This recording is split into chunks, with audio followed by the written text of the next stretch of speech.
This production has been authorized, vetted, evaluated, and approved for your consumption by Wild LLC. You're welcome. I think there's no better way to describe it, as like corny as it sounds, but like it was genuinely magical. Like I understand what people mean when they say Disney magic now. I get it. I am so in. It was amazing. Like it was so much fun. Yeah, right. I feel like I don't know. But like I know you were excited to go before, but I would like tell you about I don't know, cool things. Like, you're like, there's no way it's that cool. Yeah. Like, there's no way. I was like, I don't know, am I gonna like this much? Like, you know. Mm-hmm. And so everybody knows Abby's been there before, but this was Pancake's first time. Yeah, right. So, yeah, this is my first time. Yeah. First time's always the best. I think. All right, so kind of keeping on that trend, talk about like Club Soda. How did all of that come about? Like what, the whole idea, the whole presentation, because the whole thing is from beginning to end is just amazing. Like, so good. It might be, honestly, it might be my favorite tag team of all time, just because it is so. Everything you guys do is entertaining, every minute of it. Yeah, absolutely. I appreciate that. Did that come through the noise that I just made? Oh yeah, that was like the perfect. Absolutely. That was the perfect. I didn't like know you ASMR. That was like the perfect ASMR moment of the show. That and then say, "Let me tell you." What are your thoughts on nacho fries? Good or not good? Oh, I love nacho fries. No, okay. I love nacho fries. Listen, my wife is going to be so happy to hear that because Pete Corbin was trashed it. He was like, I love Taco Bell, and Taco Bell's great, except for the nacho fries. Like, he specifically shouted called out terrible. Nacho fries. And I was like, my wife loves nacho fries. I'm like, if we're driving somewhere and she knows that Taco Bell has nacho fries, we'll go out of our way to get nacho drive fries. to the Taco Bell and get nacho fries. Yeah. And he was just like, well, your wife is wrong. Yeah, pretty much said, listen, I respect you, but your wife is wrong. He called her out right there. So she'll be happy to know that you are pro nacho fries. You are pro nacho fries. Not a lot of people in school liked it. You know what I mean? Not everybody enjoyed it. I didn't have that same interest as everybody else. But, when you meet somebody else, like that's what makes wrestling so special is that like maybe not everybody likes it. But when you do meet another person that likes it, you instantly have a bond with that person. Absolutely. Because that's how strong professional wrestling is. And being able to now go out there, like recently, a couple weeks ago, me and my buddy Jack Martins, I don't know if you've seen him on GTS, me and him got to go out to a regional day school for a field day with special needs kids and just hang out and just do the obstacle courses with them and like stuff. And like to be able to do that, like that's what wrestling means to me. Like being able to get a smile on a kid's face and just like have them have that core moment, that core memory that they'll remember the rest of their lives, and that might impact them to love wrestling for the rest of their lives and have something to look forward to. I go out and I remember looking out and it just looked like a really packed 25,000 seat arena. Oh yeah, honestly, okay. From your vantage point, and then in the ring we do our thing. And at that point, you've been in front of the crowd, in front of the cameras so much that you're just kind of like it's. I don't want to say punching the clock, but you're used to that pressure. Right. It wasn't until after, and I always say, it's funny you use the term sea of people, because I always say, like, I went up into the luxury. I took a shower after my match, and I went up into the luxury boxes where the families were. Yeah. And that's when I saw it, and I saw this little tiny ring in this sea of people. Yeah. And I was like, I can't. Fuck, I just did that.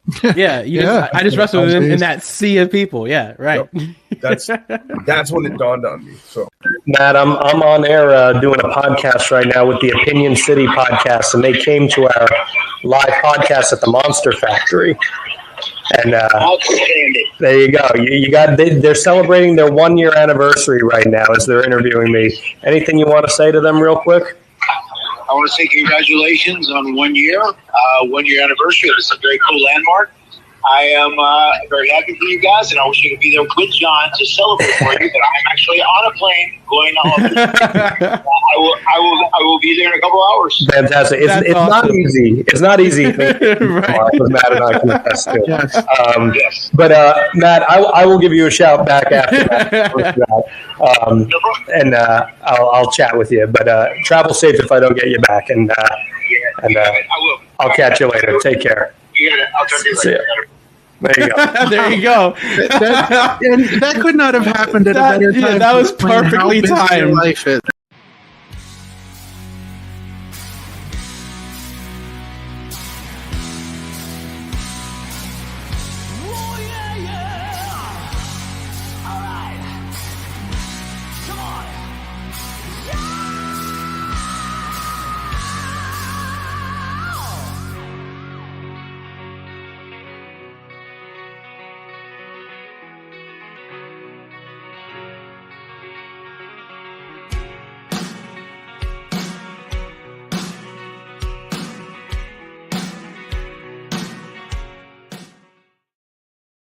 Hey, Hello. hi, What's welcome going to on? welcome to Dinner and a Movie on TBS. Right. Yeah, Well, USA. listen, I got my Wrong I got show. my dinner ready to go here because I Yeah, was mine's sitting right next to me, late so today, but we're good. yeah. So We're here. welcome back to another brand new episode here of Chillin with the OC. That's right. It is wow, it's July 15th. Yeah. So that puts us just about 3 weeks away from SummerSlam. Yeah, so, it's we're close. gonna It's close. we should be seeing some build up for some SummerSlam matches coming up. So it should be a really good Raw. Should be awesome. Yeah. I'm amped for it. I'm excited. Super pumped. Yeah. So yeah, it should be a great show. So a couple things just before we get rolling here, Let's do guys. it. Remember to like, share, and subscribe everything we're Yes. doing here. Don't miss anything. Don't miss any episodes, and let us know that you like what we're doing. Share with your friends. Tell everybody. What's the rule? What is the rule? Yeah, what is the rule? You made the rule, not me. Bring a buddy.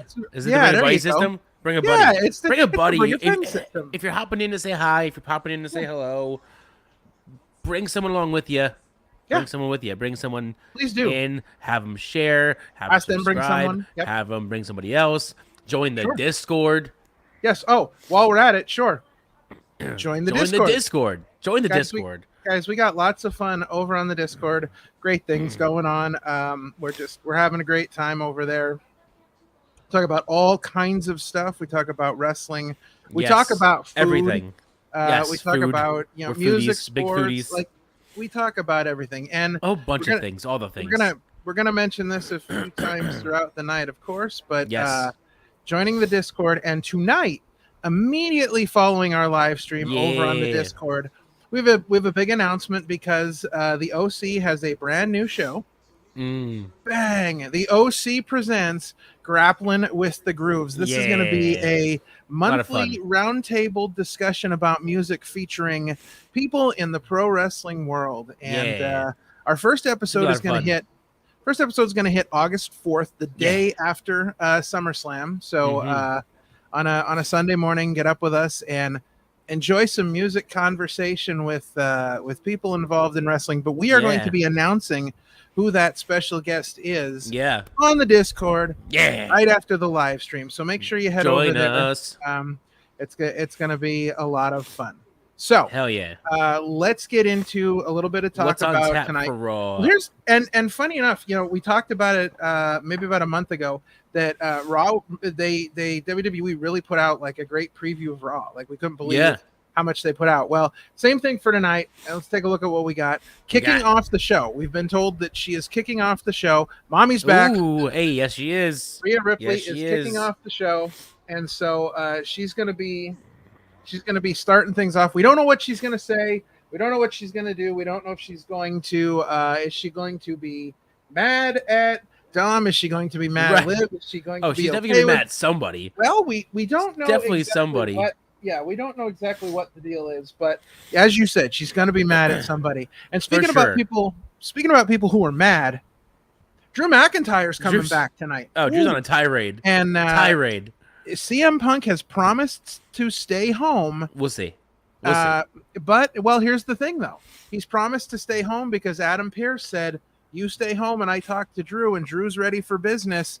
We'll make the match happen." So right. I don't know. I think CM Punk might do it just to make that match happen. It's very possible. We've also got another showdown tonight, face to face in the ring. Damian Priest will be talking to Gunther face to face in the ring.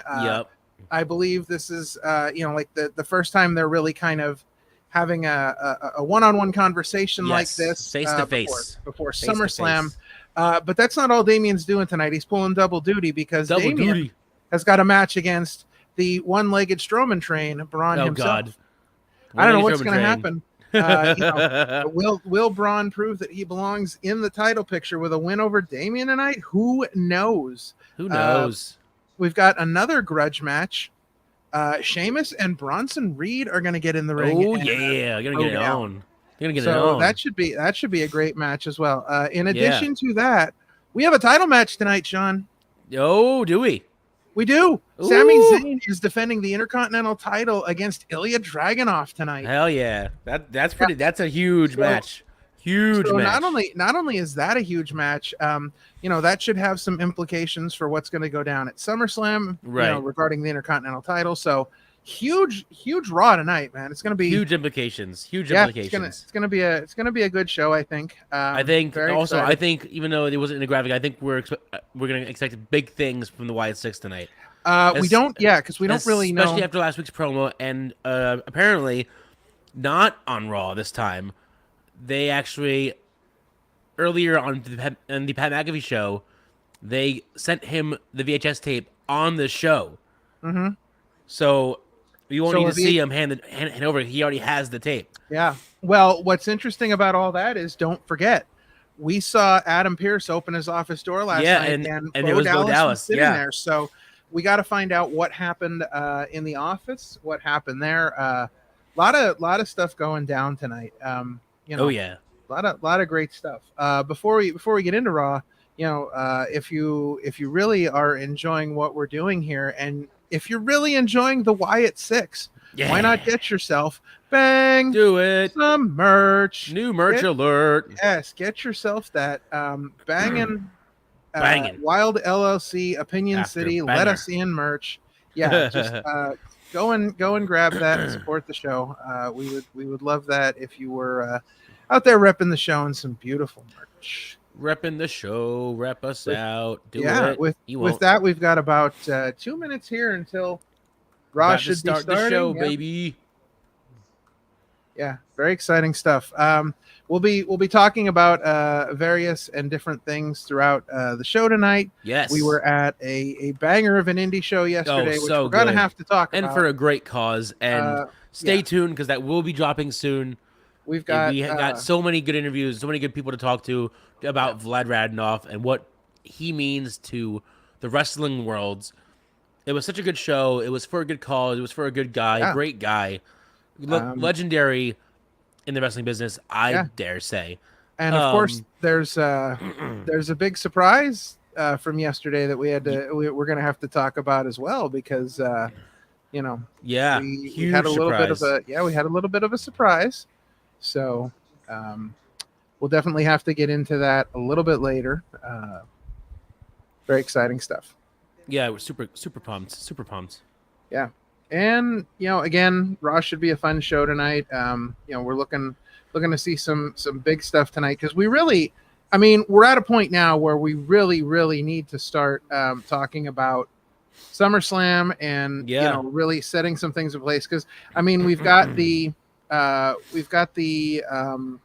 title matches set because of King of the Ring, but there's so many other things that we just have to really get into here. A lot of matches we still need to set up, a lot of stuff to unpack, a lot of things to do. Well, and there's a lot of people that we don't know what they're doing for SummerSlam yet. So I imagine, we're going to see some stuff happen tonight, which, I'm very excited for, just because SummerSlam is such a great show. It is. Like I've always been a huge fan favorites. of SummerSlam. Mm-hmm. Yeah, always been a huge fan. So obviously used to be one of the big four. Yeah. But so hopefully we will get a chance to set some things in stone. Right. I want to be able to start talking about the show. I want to be able to start. We need to really start talking about SummerSlam. Yeah. And with that, the show's ready to kick off. Yep, I'm still just about over the credits from whatever was on before. Now Raw just started for me. I don't know if it just started for you, but it just started for me. You might be ahead of me now, I guess, maybe, possibly. I'm on the then now forever part. Oh, me too. He just said forever. Okay, my WWE just went out, so. All right, so you might be a little bit ahead of me. Yeah, just a wee bit. Just a wee bit. Just a wee bit. Another White Six teaser I saw is that there's a photo from a video of Eric Rowan in a chair, so maybe that tape is from Eric Rowan's view and not Bo Dallas's view. Maybe. And if that's the case, they're probably going to ask him his thoughts about losing Bray, and that's going to be even more heart-wrenching, for sure. Just a lot to happen tonight. Just a lot that could happen, and we're just excited to be here to happen. That wouldn't make any sense. But we're here. That's all right. I get it. Which didn't make any sense, but we're here. We figured it out. We got there. The brain worked eventually. Yeah.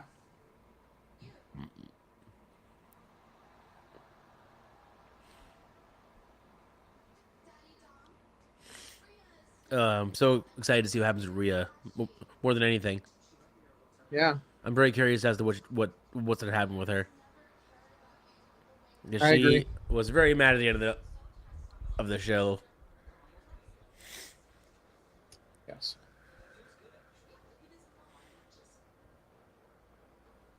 Crazy. Indeed.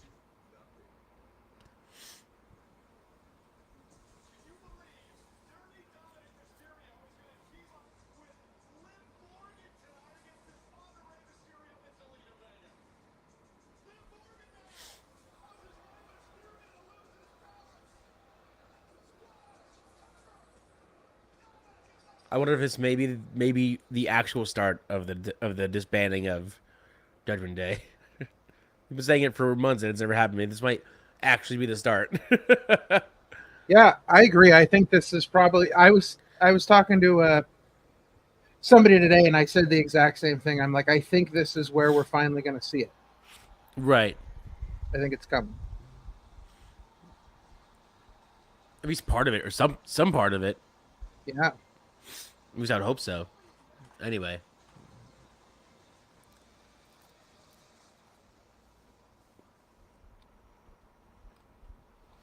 Oh yeah.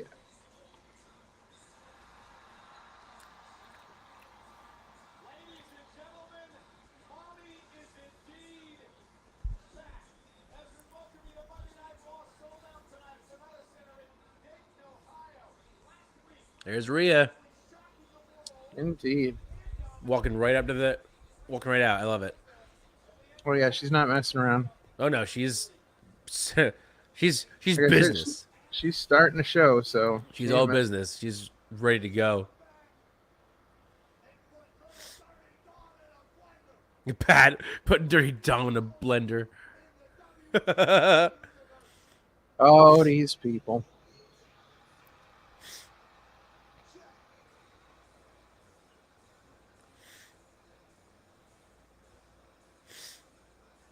Love it. Welcome back, Rhea, baby. Yeah, this is gonna be something. This is a moment we've been waiting months for now. Yeah, for months. This has been months in the making. Months in the making. Indeed.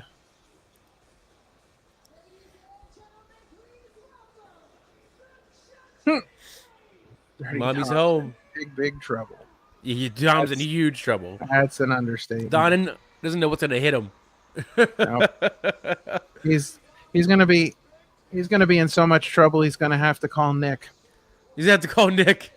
Yeah, I think so. He's gonna have to call Tom and Nick. I think it's coming. Yes. He's gonna have to call Tom and Nick. Yeah.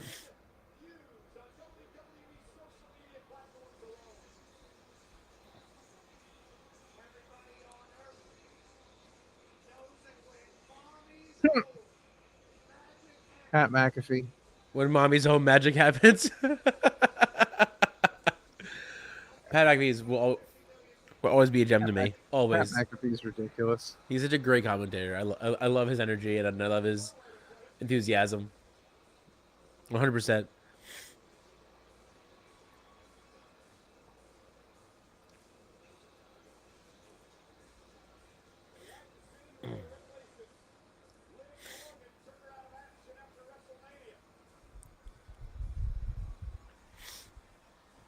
All right, let's hear what Rhea has to say.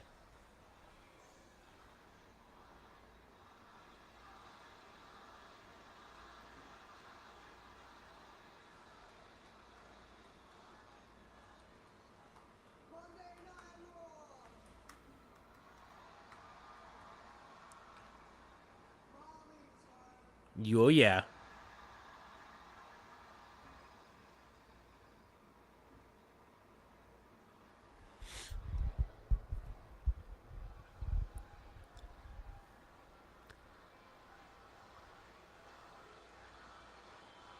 Fans are polarized. I don't even know where they're chanting, but it's definitely mixed.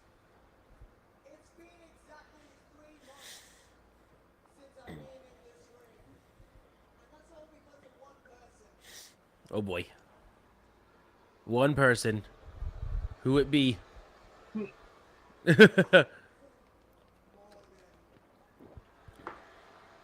Oh.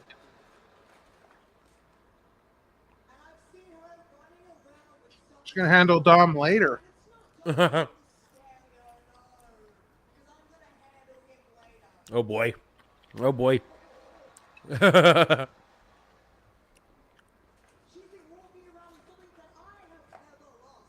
That's true.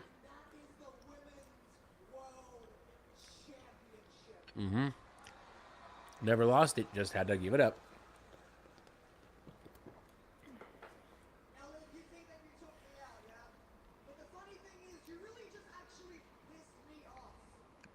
Ooh.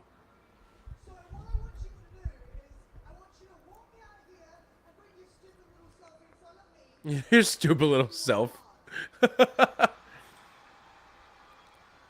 Bring your stupid little self. Oh, it's Dom. It's Dom. Is he about to take the bullet for Liv? Oh, look at the little black rose. He's trying to be nice. I'm telling you, this is all a ploy. I'm telling you, he's going to turn on mommy and side with Liv. I'm telling you, it's coming. You wait. Here we go. Well, we'll see. Ooh, we shall see. Well, I didn't say it was going to happen right this minute, but it's going to happen. Right this second, right now. It has to happen right now. No bones about it. It has to happen right this second. Oh, so it doesn't count.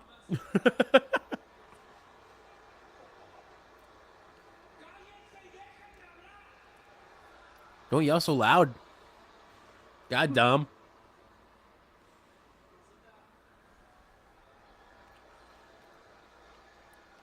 Give him the cold shoulder, too. Jeez. Cold shoulder.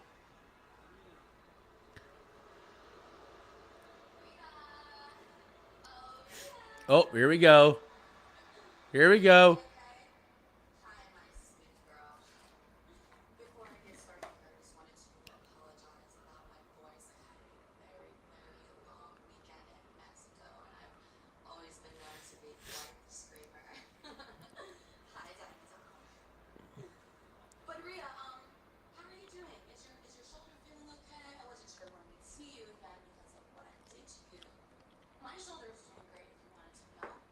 No.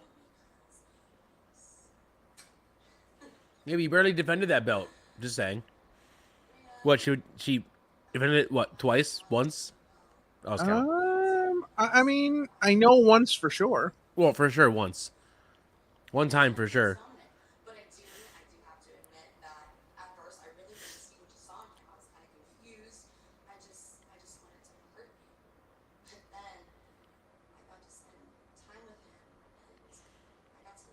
How does a dude with that haircut get two girls interested in him? Right. How does he get one girl interested in him? How does he have the mullet and the mustache? Dude, he's got something going on, man. He's got something. He's got something going on with him. Yeah, he's got the it factor, apparently. The it factor. He's got the ick factor, all right. The ick factor. Between Dateline Dom and Home Record Live and Mad Mommy. Mad Mommy. There you go. Mad Mommy. That's a new one. That's my new name for her, Mad Mommy. Mad Mommy. Right. There you go.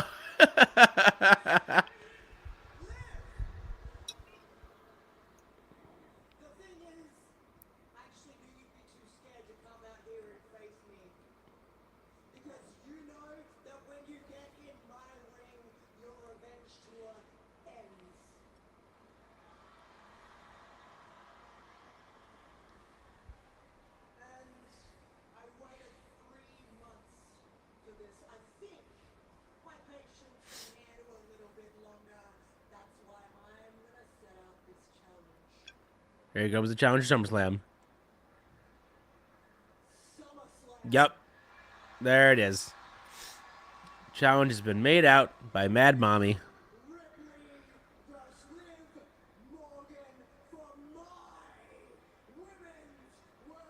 See, that would be when you have Dateline Dom turn on Rhea and cost her the match at SummerSlam. I'm sure it's going to happen. I thought she was going to challenge her for WrestleMania for next year. Right. Listen, I don't want Liv holding it for a whole year. I'm sorry. No. I'm sorry. No, I don't want it.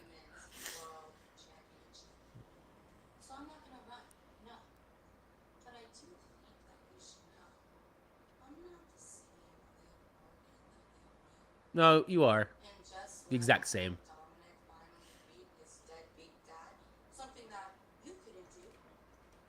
Shots fired.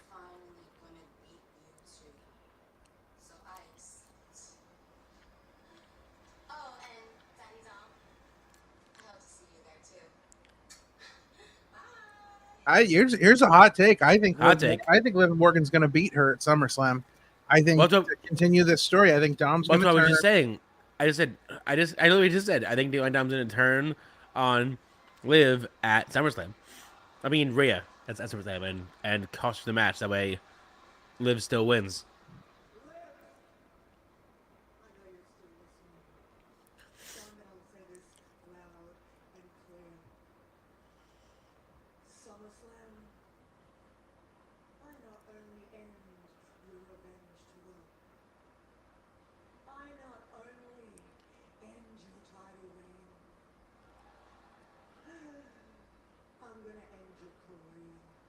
Oh boy! Just wish death. Just wish death on Liv Morgan.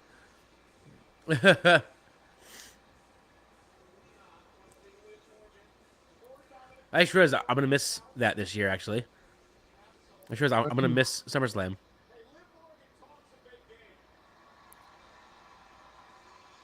Oh no! So am I.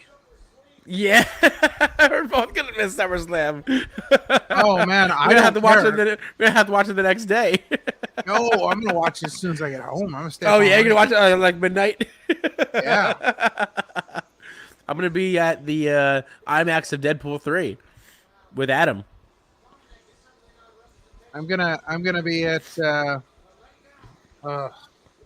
I can't. I don't even know if I can bring myself to say it, but I'm going to be at a concert. I don't think I should have to. I'm going to be at a concert. I don't think I should have to divulge which one. Which one. But he's going to. No. Oh, there's Crazy Drew. Crazy Drew, be crazy. He's back. Oh. Yep. Speaking of crazy, I'm going to use the bathroom real quick, even though that's not really a bad. Even though that's not really that's not a good segue. I just wanted to say it. Yeah. Okay. But take it over. All right. Man, we're getting all the entrances now. Drew's here, Gunther's here, Ilya's here. As if we didn't think they'd all be here. We got to see them trotting down through the. Oh, Sammy's here. Got his Montreal Grand Prix shirt on. Yeah. All right. Uh-oh. Oh, we're starting off with a big one. Oof, our opening match. Sheamus and Bronson Reed. It's fight night. Pat McAfee.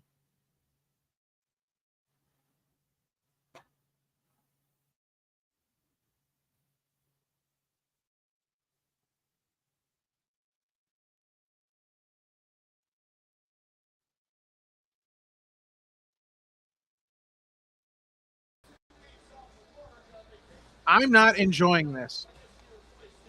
They screwed with Sheamus's music. What do they do? They're not using his old theme anymore. Oh, it's gone? No. Yeah, they're playing some generic bullshit music. Oh, why did they lose the Sheamus theme? I don't know. I hope he loses to Bronson Reed now. Why would you do that to Sheamus? Wow. That's so dumb. That's not. No, that makes me upset and sad. Wow, that's horrible. Now I'm sad and upset and sad. I'm not down with that at all. All right, Bronson, just destroy him now, because now I'm not down with that at all. Now I'm upset. Now I'm sad. Yes.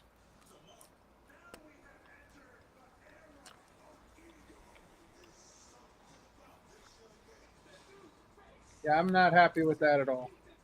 Thumbs down to that crap. Listen, Sheamus' theme is iconic.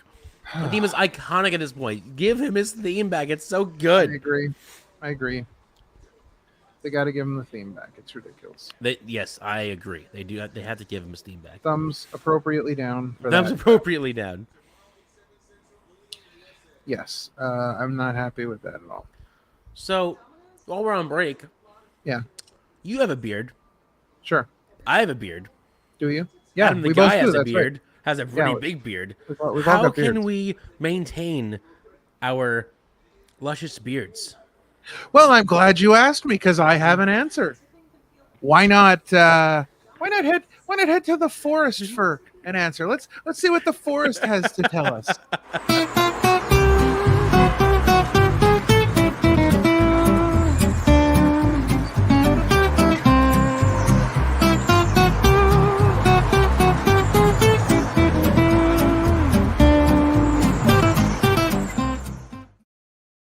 That's right. Head on over to madcatbeardcare.com and get yourself some Kodama Vanilla Crush with the sweet vanilla ice cream and maple cone scent. Yes. Premium beard care products, oils, get balms, your oils, your washes, balms, your soaps, washes. everything you'd want to take get care some brushes of that and beard. combs for your beard Yes, to comb it down. Absolutely. And make sure you pick up that Kodama Vanilla Crush. Yeah. Good friend of the show, Kodama. Taking care of us. Has been on a tear recently. Him and the Bateri and the Creatures of the Deep and the Spectral Envoy, they're all just back in cahoots again. It's wild. Yeah, it's crazy. They did not fare out so well yesterday. No, they did. However, they're on a tear. So they are killing it right now. So please make sure you are supporting all of our friends here at the OC. Yes, follow everybody. We follow love them to all. help them out. Yes. All right. Support local wrestling. Yeah. Support local wrestling. There was we're seeing the commercials for the Olympics now. There was a rumor that they were adding tiddlywinks to the Summer Olympics this year, and I was going to live stream tiddlywinks, but apparently, it's not true. Yeah. Like you didn't know. you heard tiddlywinks, and you're like, shit, I'll quit my job to watch that. No, I won't. I will not. So tiddlywinks, yeah, but they canceled it, so no, absolutely not. Oh, so speaking of local wrestling shows and shows of last night, I guess we were, as you know, we are under the watchful eye of the Wild LLC. They have been keeping their watch wise. We actually saw them last night at the local show. They unfortunately lost due to the surprise that we'll mention a little later on. Yes. But he's apparently out tonight with some other wrestling friends. So we will not see him tonight. He's out, probably sulking over last night's show. I feel like more than likely. maybe a little bit, Could be. So.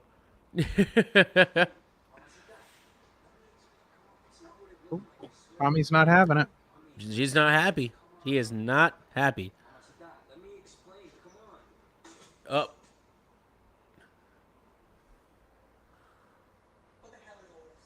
Uh-oh. Oh boy. Oh, door slammed in the not face. Not even allowed in the door clubhouse. Slammed in the face. Out. Damn.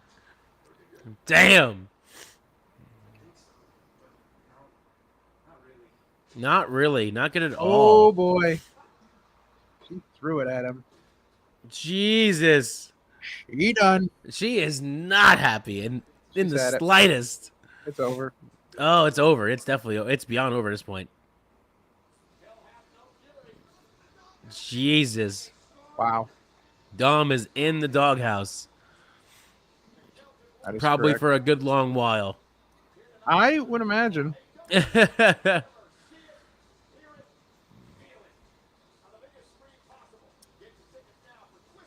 you excited for Twisters at all? I'm curious about it. I don't know if I'm excited about it. I saw the first one. I probably did watch the first one, but it's been a long time since I've watched the first one. So, Yeah. I might have watched it like once. I saw the first one in theaters, actually. There you go. And, man, I hope Bronson Reed just comes out here and smashes him. And just squashes him. Yeah, just done. Just absolute annihilation. After that music, forget it. Right. Yeah, that was just... It's just sad because it's such an iconic theme song. I'm like, why would they ruin that? Yeah, I don't Why know. would they choose to ruin that? Because they're ruiners. Because I highly doubt that Sheamus was the one that said, "Yeah, let's change this theme to this." I doubt. I doubt it. No, I don't highly. think so either. Yeah, I'm not thinking it. Yeah, there's just no way. Because he even said that he's been vying for years to bring that theme back, and then they did, and then they're like, "Yeah, no, screw you." You're like, ouch. Ridiculous. Ridiculous. Like, who would have thought, man? Like, poor dude came back after all the surgeries he's had and all the different craziness. You'd think they would give him a little bit of an ups and a little bit of appreciation, but Well, listen. All the years spent all for I naught. don't know. I don't know either, man. It's crazy. But this should be a good match, though. That much I do know. Yeah, absolutely.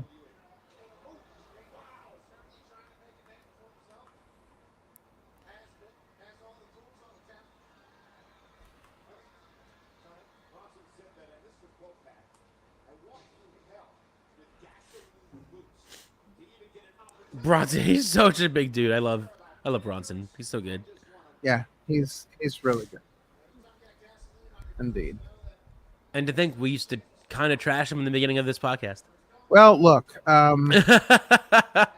don't know what to say about that because honestly, like, I don't know. It was bad. I think it was that just much. the story at the time. Like, they didn't really have anything for him at the time, and now they actually have like a real story for him. Sure. And a real path. Yeah. Whereas before there was like no real path. Right. It was just, hey, here's a big guy. His name's Bronson Reed. Yeah. Fear him. Yeah, absolutely. Yeah, I agree. Fear me.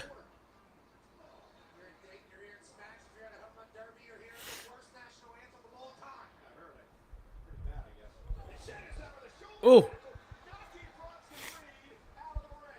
I will say not Bronson. Sheamus is looking better every week, though. That's for sure. From his debut to now. Oh yeah.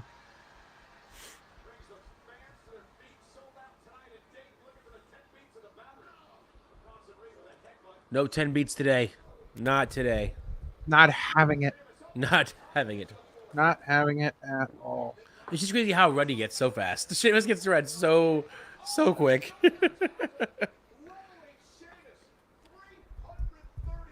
There needs to be I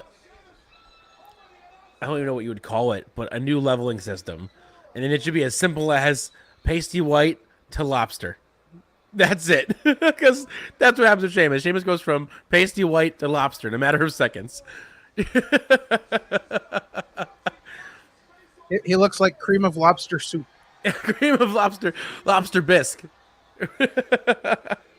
A nice with the lobster orange bisque. hair, he looks like a nice Right, orange. a nice lobster bisque.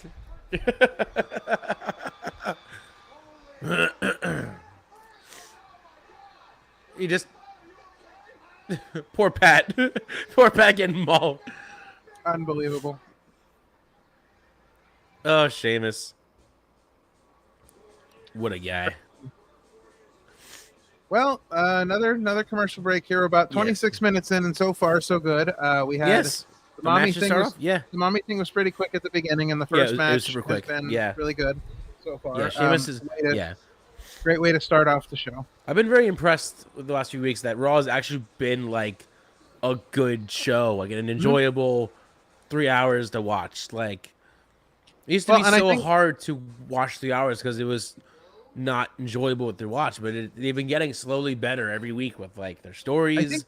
I think their pacing has gotten much better as well, because I think the placement of certain promos and matches, and I think that's really been helping out. You know, Raw being a better show is just kind of finding a better footing as far as like, you know, their pacing and whatnot. Yeah. So it's so far so good. Yeah, like it's like I said, an enjoyable watch. Like, whereas for a while 3 hours was just slogging, and it was hard to like get through the 3 hours. Yeah. No, it's been pretty good.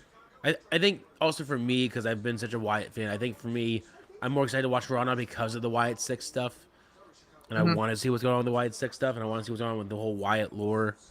Sure. So I stick around for Raw because I want to see what's going on with the Wyatts. I mean, like, they're the Wyatt Six, but are they? Can I say that they're the Wyatts still? Or can I just? I don't know. They're not really the Wyatts, but they're the Wyatts. They're the Wyatts. Well, I don't know. I think C. Henry, what's up, my dude? I think it's just a little bit. Hey, C. Henry, thanks for joining us. You know what that means, though. You know what that means. Got to bring a buddy now. Oh yeah, you showed up. Get a friend. Bring a buddy, and then have his buddy bring a buddy, and then the chain of command goes on and on. But you're the first, so it's your job to start it off. So since C. Henry has joined us this evening, I'm going to throw this out there right now. At the next commercial break, we will show you just a screenshot of what we did yesterday. We don't want to ruin anything. No. We've got videos coming out this week of all our great interviews from yesterday's show. Yes. Now that C. Henry has joined us, we will make that announcement at the next commercial break. Yeah, there you go. Next commercial break. Stick around. We'll do things, things.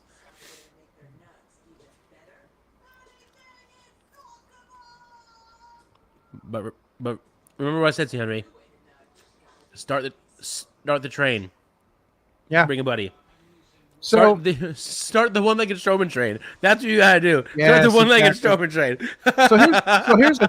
So here's the thing.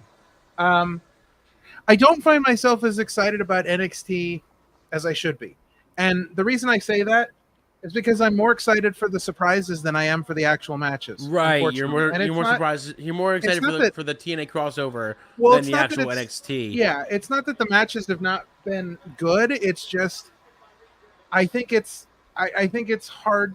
They haven't been really building a whole lot of storylines that I've been interested in. Right. I think Roxanne Perez is extremely talented, but I haven't cared about any of her title defenses. Like I cared about the Jordynne Grace thing because I think they dropped the ball and Jordynne Grace should have won that match. So I was excited about that. But all right. Just getting that out there because we had the little NXT commercial, and I was like, yeah. I gotta get that. I've been enjoying NXT, honestly. Honestly, watching it more often, it is getting better than what I've been used to. But yeah, there still really isn't no clear cut story. Well, I thought the tag the stories I'm looking forward to are Ethan Page and Joe Hendry, because obviously Joe Hendry is going to be a big part of NXT. I think going forward, they have now added him to the Superstar page as an Easter egg, so he's literally everywhere at this point. Joe Hendry's literally everywhere. If you go to the WWE.com roster page, I don't know if it's still there, but it was there where you saw Joe Hendry's graphic. I think in NXT. I don't know if it's anywhere else, but I think it might be NXT. So the tag match last week, the main event tag match, was really good. Yes, it was. It was really good. I thought that was really good. Well, I think it's because you're also starting to see like they're kind of bringing in more indie guys now, like how they used to, whereas before. Ooh, did we see the new Will Ospreay documentary on YouTube? I have not seen Henry, but I will have to watch it after Raw because I am so down to watch anything that has to do with Will Ospreay. I will have to check that out. So thank you for always telling me good things to watch. I appreciate you. Running knee at the first for Sheamus, I feel like. That he won with? A running knee? That's crazy. Yeah. Sheamus did not win with he won with a running knee. That's all right. Okay. See, even that's cool. It's something different. It's not the same thing every time. I love that. Yeah.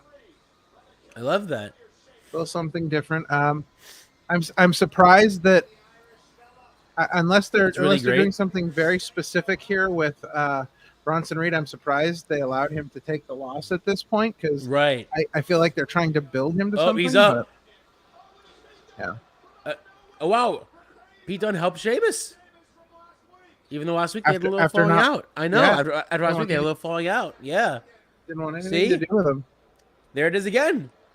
Ooh, there's something going on. What's with this ominous weird helping thing that's going on right now? I don't know. Sanders says it's really great. Is it on the AEW page, C. Henry? Is that where it's on, or is it on like Will Ospreay's separate YouTube page? Mark Ashley Films is what I'm seeing. Oh, Mark. Yeah, it's an official documentary of his final weeks before starting with AEW. Oh, that's really cool. But it's on Mark Ashley Films. That's really cool. I'll have to check that out for sure. I'm trying to download it now. Hell yeah, Mark Ashley Films. Okay, I'm down. Pete's so weird. He's like, I don't know. Yeah. Oh no! Oh, that was insane. And it would have happened anyway. Yeah. Man, that's Pete's crazy. Getting confusing. Pete's getting confusing. I don't know if I like it. Make up your mind, Pete. Make a choice. Make a choice. Oh, we're back. Uh-oh. It's going to be bad.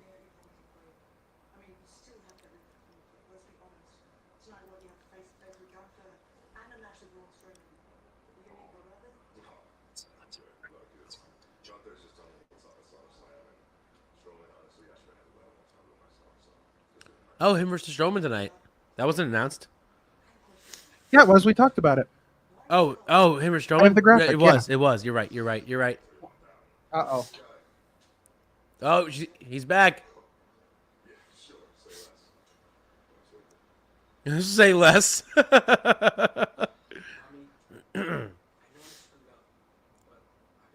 Whoever else is here, I'm going to bring a buddy. Bring a buddy.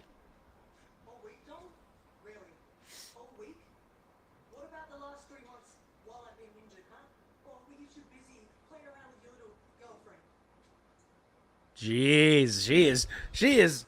You know what that means? She's big mad. Oh, yeah, absolutely. Well, what's this? Oh, A&E biography. Ooh, all right. I'm down for one about Mark Henry. I gotta start getting back into these. Yeah, same, because I've heard a lot of them have been good. I heard that the Mrs. one was really good. All right. So I'm gonna dip out for a few minutes, but before I do, as promised, and do the thing. We're gonna show this a couple times. Do the tonight. thing. We'll keep time out. So yesterday we had the opportunity to be at the Comrades for Vlad show, Croydon, Pennsylvania, and the Chamonix Creek Brewing Company, Labor of Love out of Philadelphia, and the LVAC out of Bath, Pennsylvania. Now, the Lehigh Valley Athletic Commission. The two of them put on a show together, and it was incredible. And there was awesome. a tag team match where there was a mystery partner for the 6-man. Yeah, yes, there was. The mystery partner came out. And the mystery partner was none other than the person we got to interview after the show, which will be coming out this week on the YouTube channel. We got to talk to one Drew Gulak. Drew Gulak, baby. Look at that. Catch Point, the Legal Eagle. Look at those three studs. You remember this guy from his time in Chikara, in the Gentleman's Club with all the Chuck Taylor and Orange Cassidy and the Swamp Monster and Drew Gulak, former WWE NXT superstar, now making his way back to the Indies, running his Catch Point wrestling school in Philadelphia. One of our other former guests, Ultimo Ant, teaches a Friday night late night lucha class there as well. So we got a chance to chat it up with good old Drew Gulak, and you'll be seeing that come out this week on our YouTube channel, as well as interviews with a lot of other people at the show. We got some great interviews. So you can check that out on the YouTube channel, coming out this week, probably maybe Wednesday or Thursday. Just keep an eye out, because we got a lot of videos to share with you guys. Some great stuff, and of course our exclusive interview with Drew Gulak. And I can say with certainty that Opinion City may be doing some things down the line with Catchpoint. No spoilers, but we may be doing no spoilers. No spoilers. We're just going to throw that out there. We may be doing some things down the line with them. So I'm gonna dip out for a short minute, and it's gonna be the Parmesan Show. Parmesan Show. All right. The king shall return. The king shall be back, maybe, possibly. And the Parmesan is here. We back, baby. Now, remember, if you're here, if you're listening, if you're watching, the system is simple. Bring a buddy. Bring a buddy to watch the stream. Bring a buddy to watch, to join the Discord. Because, guys, we have a Discord. A place to have fun. A place to talk whatever you want to talk about. Food, wrestling, sports, gaming, Minecraft, wrestling opinions. Whatever you want, whatever you got, whatever thoughts you have, do it in the Discord, where we have fun and just hang out and do fun stuff. Where we love to do fun stuff. That's all we do is fun stuff. And of course, let me do my quick shilling of the one and only Wild LLC. Because they are our bosses, and we are required to do at least one ad per show. So, look, when you're looking for the best business in the business, choose the financial stability of Wild LLC. Their fiduciary experts will turn even a monetary zero like you into a financial hero like them. Wild LLC is your path to the top. All right, we are still in mid-commercial. We are back now to Raw. We are live from Ohio. Dayton, Ohio, baby. How are we doing out there in the chats? Are we excited for Raw tonight? Are we happy so far with the first 30 minutes of Raw? I would love to hear your comments in the chat below.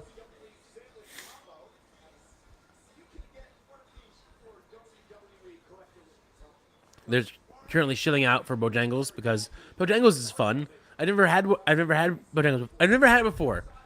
I've never had it before because there's not one by me.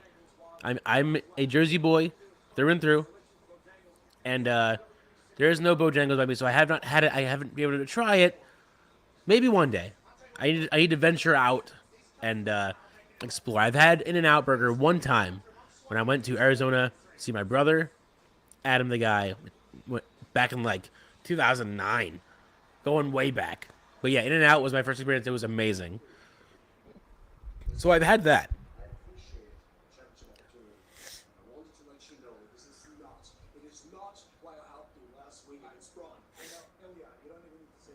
And we're doing Sami Zayn versus Ilya.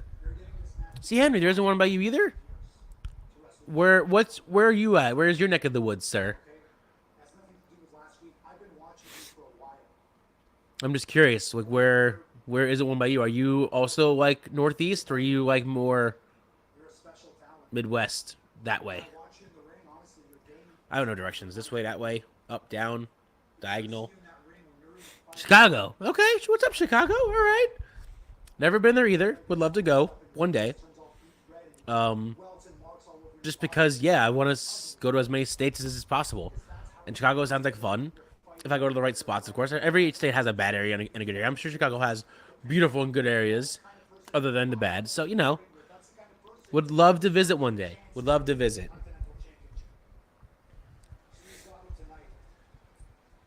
What are your thoughts on Sami Zayn versus Ilya tonight? And who do you got? You got Sami or Ilya? I'd be surprised if they all of a sudden give it to Ilya just because. Have to come in the summer. What's good in Chicago in the summer? What's good in Chicago in the summer? And you got Sami winning. Okay. Sami, I mean, I just don't see them having Ilya win so soon before SummerSlam. You know? Like, it would feel like a shock victory. A shock victory.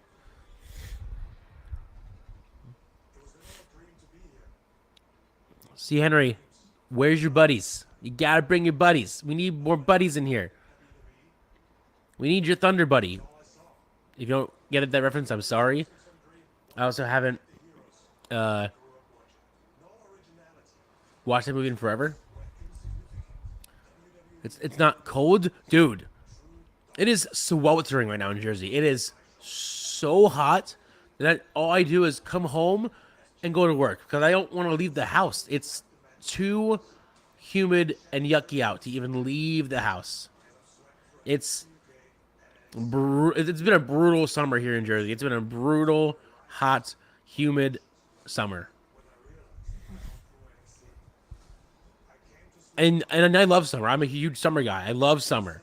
Summer is my jam. But this summer, brutal. We had the most mild winter ever. So I knew mild winter means sweltering hot summer. And boy, it has been bad. And what makes it worse is I don't have any AC in my car. It's my fault because it's been needed to get fixed the last like 3-4 years. And I just haven't gotten it fixed yet. So that's my fault. But yeah, I have no air in my car. So that probably doesn't help either.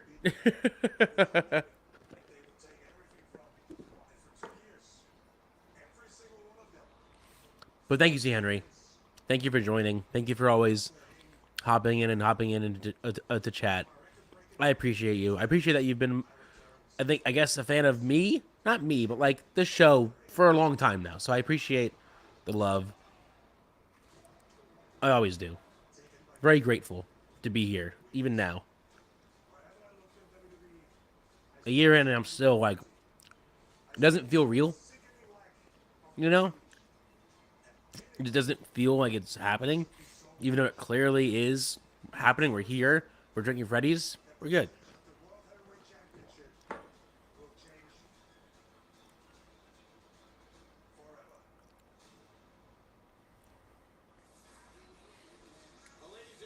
Do we see Gunther taking the title against Priest? I say yes. I want Gunther as the champ.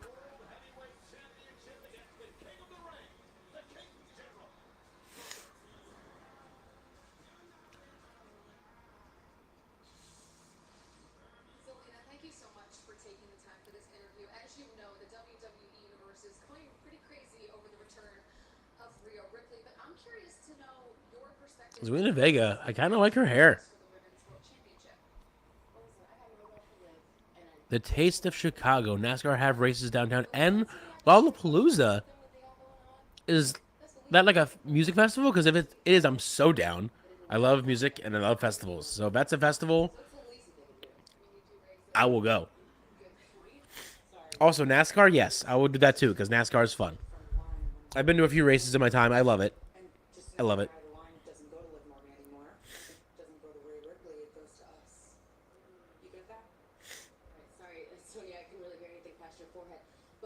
Damn! Wow, you just caught out of her forehead. Damn. Calling out the obvious too. I'm not gonna lie.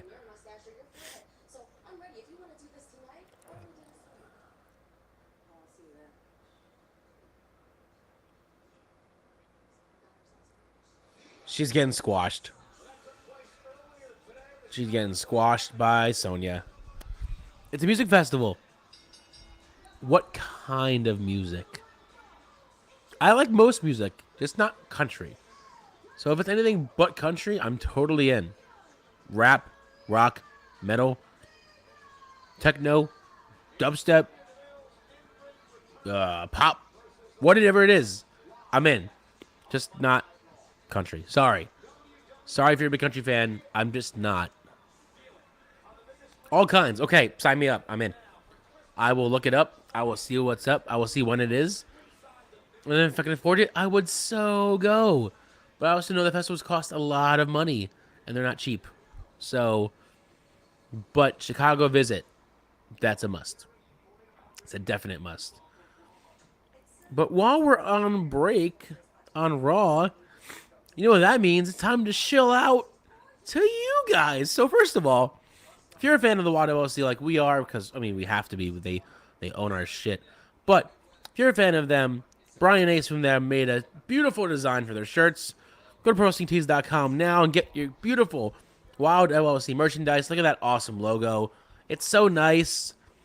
It's so pretty. You have all the faces. You have Ethan Wild, Dylan Mesh, Journey Burke, all of them on the shirt. Buy that. And then, as you said at the very top of the show, buy our merch with Wild LLC. The Opinion City Wild LLC design made by the king himself, Ralph. Did an amazing job. We got shirts, hoodies, hats. Get your litter of the bunch. Also, we have so many more logos as well that are on that site, both sites. So go check them out. We're also on Pro Wrestling Tees as well. So check that out also.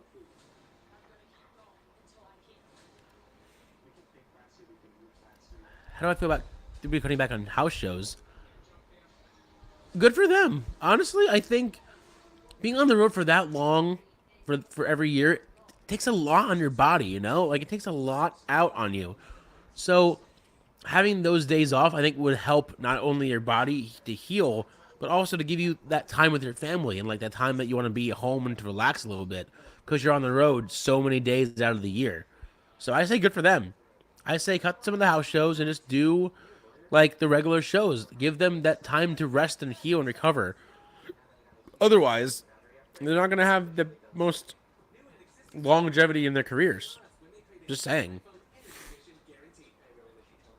I can't say from experience, obviously I'm not a wrestler, but, like, just the sound of it, being on the road that long and being constant flights and buses, trains, I'm sure is just a lot on you mentally and physically, as well as being in the ring and wrestling too. So it's just good for them.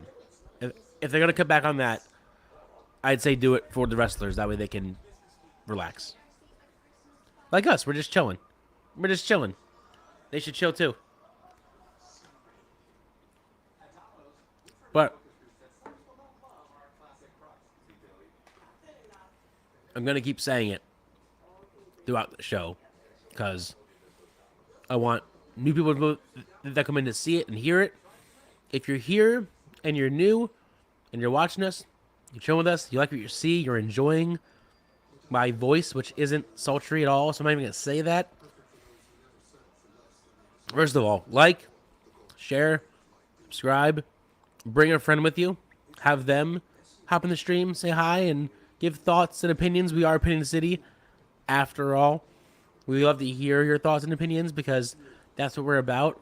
Openness, honesty, words, because I can't talk. What else is new?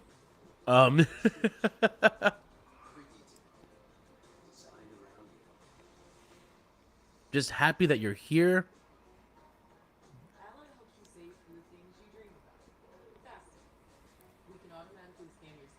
Oh, and if you're just tuning in now, here's a sneak preview that I can show you for a brand new show made by yours truly, the Opinion City Podcast.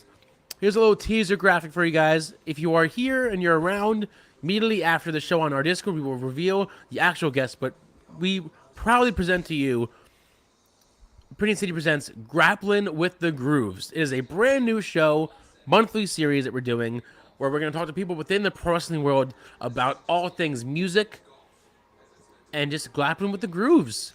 Our first guest will be teased for now, but if you stick around, hang out after the Discord, after the show, we will reveal the very first guest of Grappling with the Grooves. So stay tuned for that.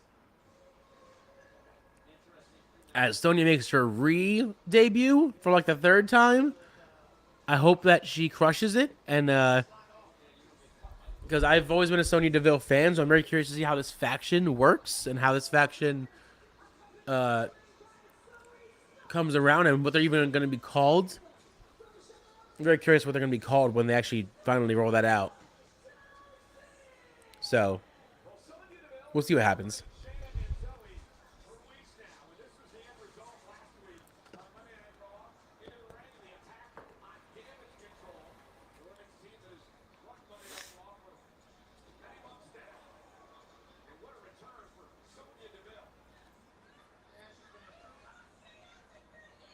What do you guys think about this group in the chat? Let me know what you think. Do you think they're going to be a hot commodity?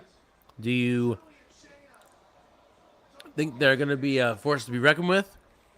And what do you think they're going to be called as the new faction?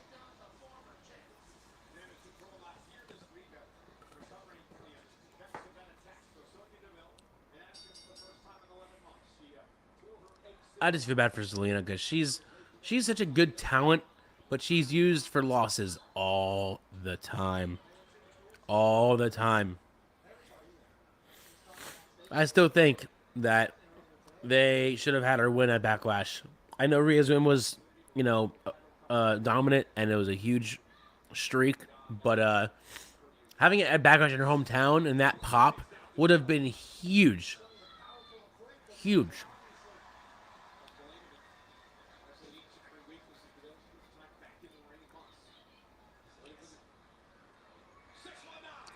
Six 1-9.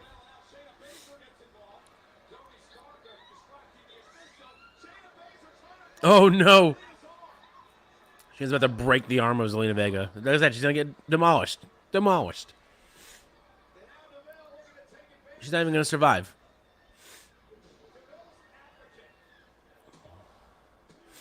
Yeah, squashed. Just squash. Absolutely squashed.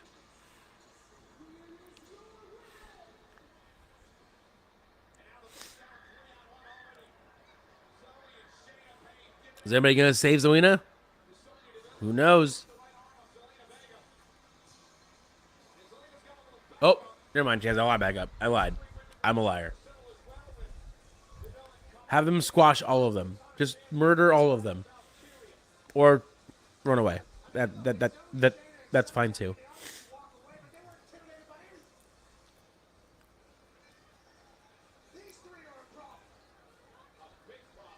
These three are a problem. Here comes Damien. Big boy Damien.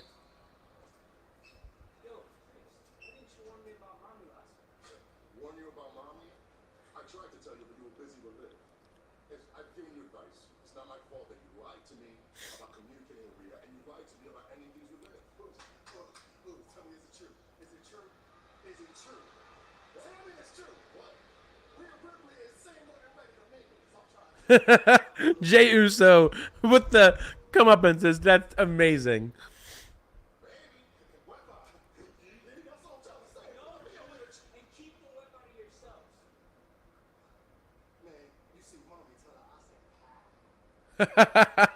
Jey Uso to me, I love Jey Uso. I know King isn't the biggest fan, but I love the Yeet. I love Jey Uso. I love his energy. It's infectious.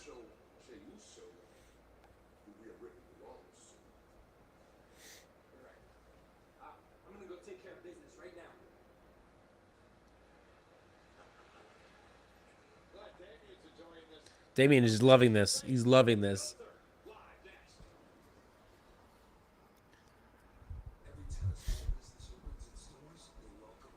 Guys, how we doing out there in the YouTubicals? That's not my phrase. I can't steal that. That's Devin's. Devin, Chief, one's up for you. I will not take your phrases. Those are your phrases. They're very funny, though. Very funny phrases. I love them all. They're very good. The YouTube, the Kick, the Twitch.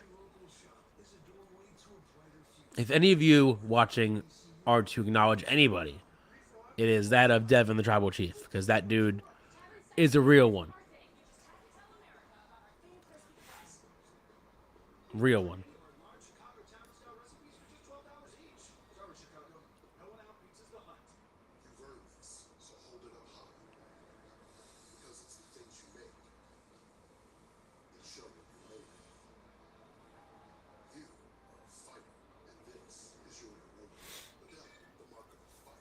While we're on break, I think we're going to bring back Ralph here in a second.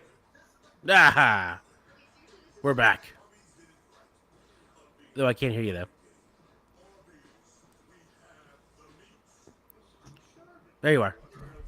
You're back.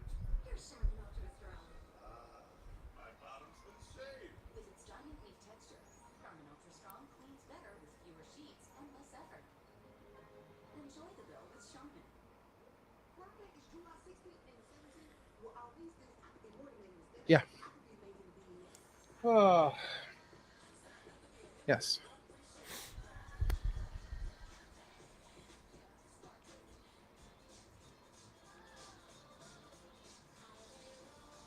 So, yeah.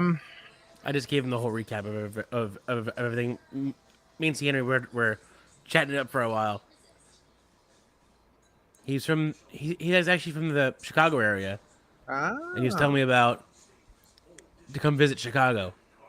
I see. I've never been to Chicago, and I've always wanted to go. So, gotcha.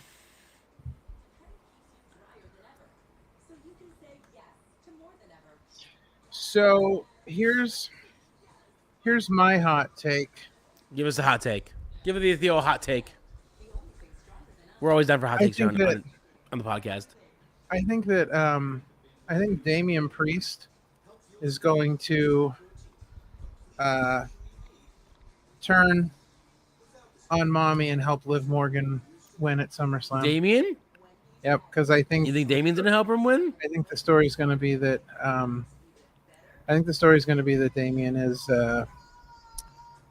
Damian is with Liv. Yeah, I think that's what's coming. That is a hot take, but I can somehow see it happening. Yeah, I can somehow see it happening. Yep, I see it happening too.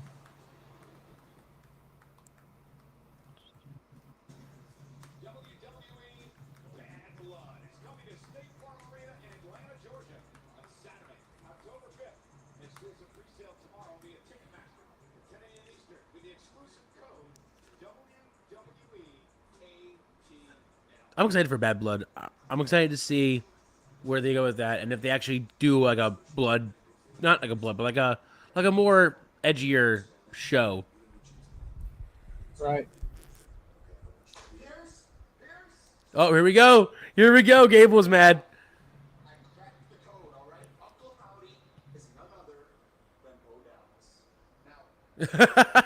Gable. None other than Bo Dallas.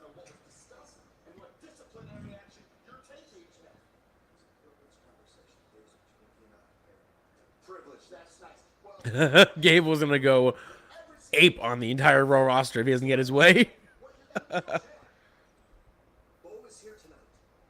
Oh, he's here tonight. Bo is here. Here we go. Do it.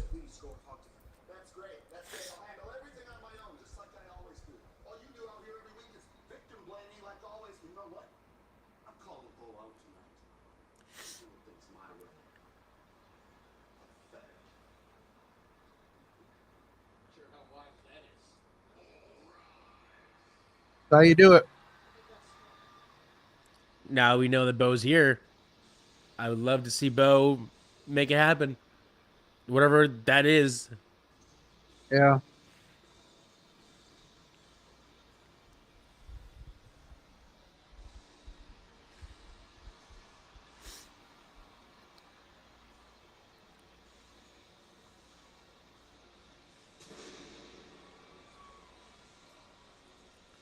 I wonder if they're gonna do like the face off and then the match like back to back.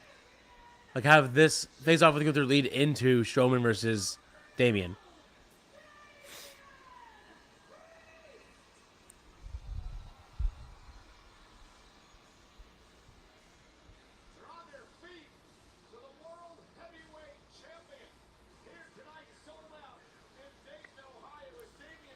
Dayton, Ohio.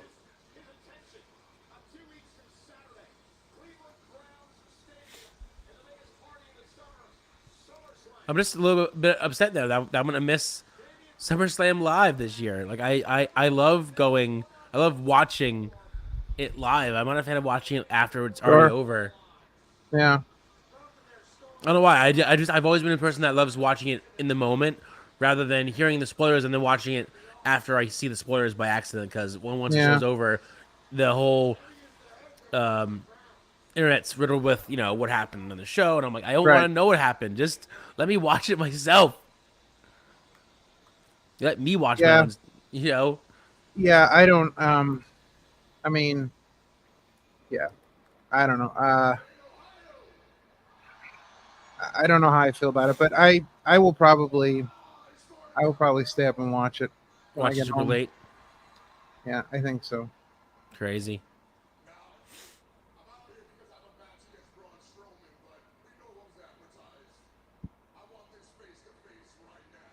Right now, huh? They want to face the race right freaking now.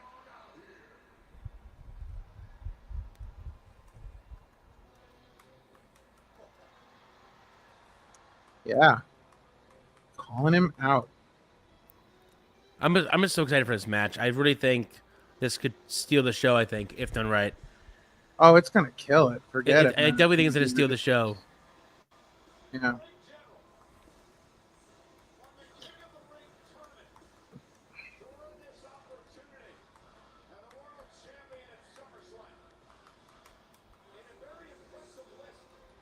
What do you guys think in the chat about Gunther versus Damian? You guys like it? You guys think Gunther's going to become the new champ?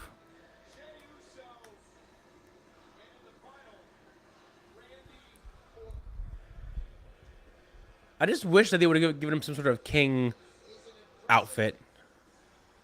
See, Henry says, does Gunther finish his story? Listen, if there's one thing that we know about WWE is that we're all about finishing stories. So I don't think that finishes his story. I think that's where Gunther's story begins. Yeah.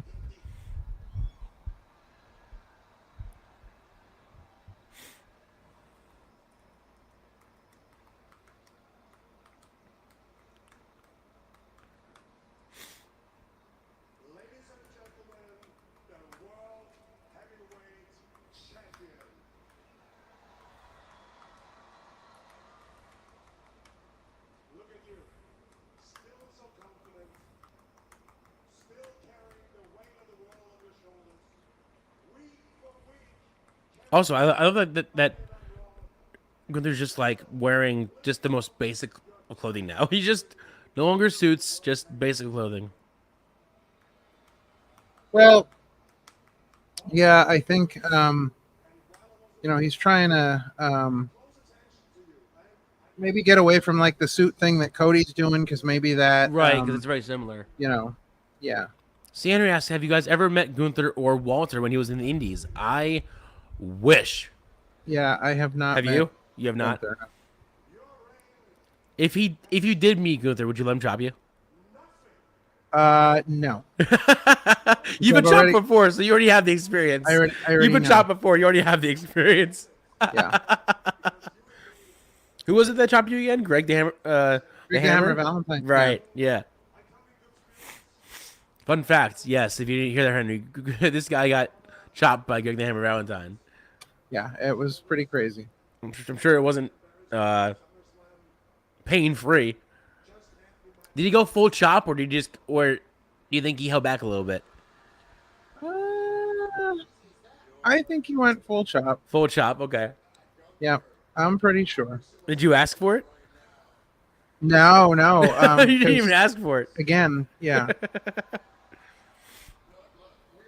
Yeah, I had nothing to do with it. It happened, and we were done. Like that. And you're like, I'm out.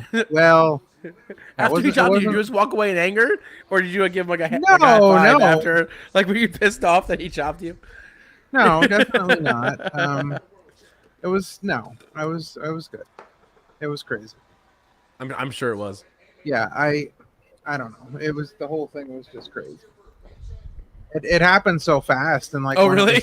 Well, yeah, because then when it was over, I was like, "What is happening?" Yeah. Well, you didn't really earn it. You cashed in the Money in the Bank briefcase. I don't know if that qualifies as earned. Maybe it's just me. Maybe it's just me. He earned the briefcase. Yeah. Which earned him the right to cash it in, but he cashed it in. He didn't win it in a regular match. No.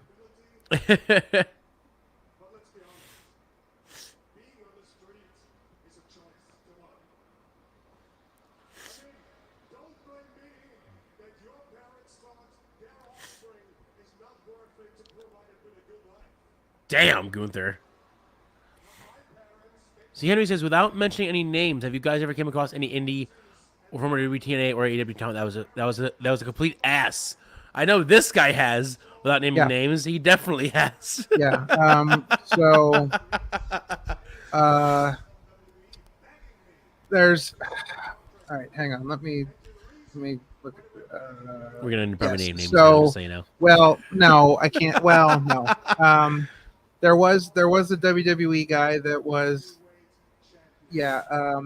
really a jerk, and then I saw a group of 4 TNA wrestlers together who were absolute just jackasses from the moment we met them. Horrible. I don't really know who I think is worse. But I have an idea, just from what you've told me. Yeah, it was pretty bad. I've never had anybody be an ass to me that I can remember.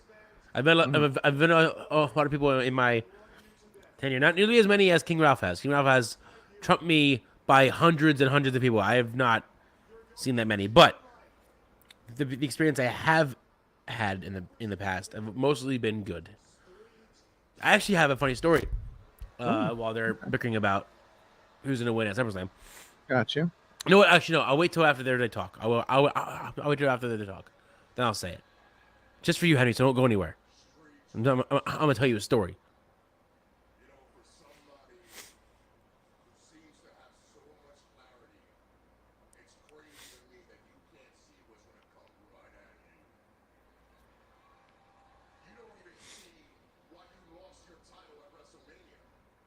Oh.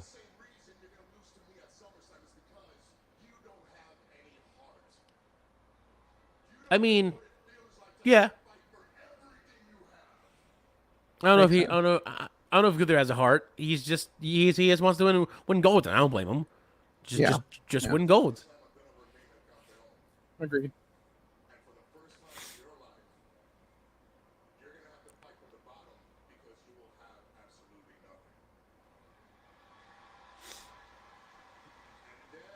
This is heated.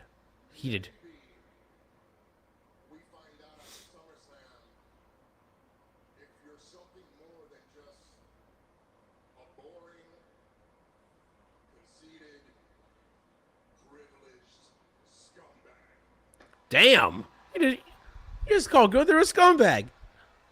That's crazy. How dare he call us the ring general a scumbag? That's unbelievable. And who called that? Right into the match. Right into the Braun Strowman versus Damian match. It makes sense. I guess. I don't know. It's cheap to me. Well, no, because then I don't want to have to watch Damian come out again later on. Yeah.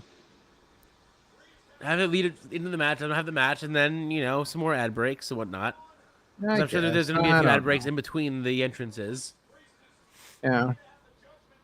But anyway, so yeah. So when I was a wee lad, right, my parents that actually cared, and they would bring me to some Raws and Smackdowns because they knew I was a big fan.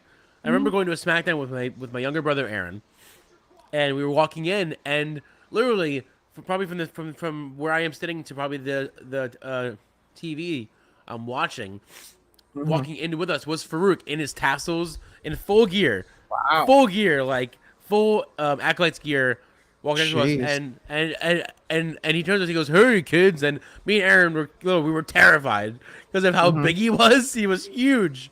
We were nervous, but also like excited but scared. We were like, "Hi, don't kill us!" Like, because back then he was actually like he was a big dude. Like his bicep was probably the size of my head at the time. But yeah, it was just funny that he like walked in with us. He was like, "Hey, goods." I'm like, you're Farouk. Hi. Jeez. That's crazy. Yo, being that young and seeing him that big was scary.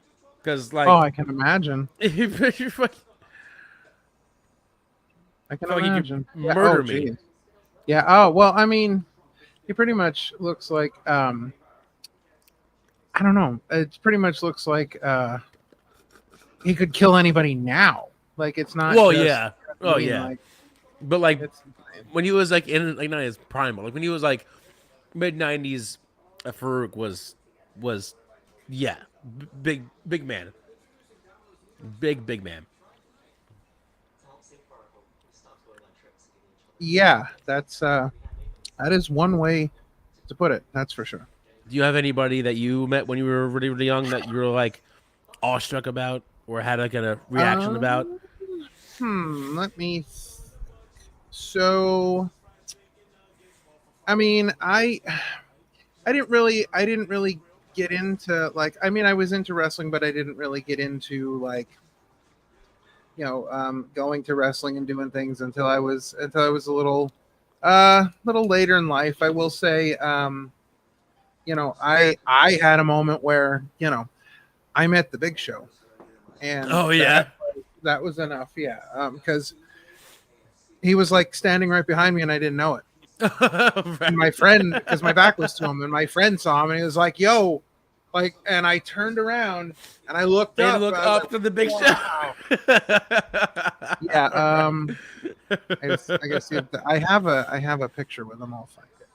With Big Show, nice. Yeah, I have a picture with him. He was on the cruise, I think, last year, and just walking past him, I'm like, dude, you're such a big freaking dude. Yeah. Yes. It is ridiculous how big he is. Even me now, I'm like, dude, he's huge. Oh yeah, because guys like that. Well, see, the thing is, and I don't think people realize this until they actually start meeting some people, but like wrestlers are gigantic people. Like some of them are gigantic. They're just people. larger than life. They're larger than life human beings. They really are larger than life characters. Yeah, they're just bigger than the average human. So it's like they're smarter than the average bear. Sorry. Yeah. No, they are. They're really gigantic. So when people start meeting like wrestlers, and especially like when you see like wrestlers' hands and stuff, like I met Kurt Angle, and Kurt Angle took a picture with me, and he made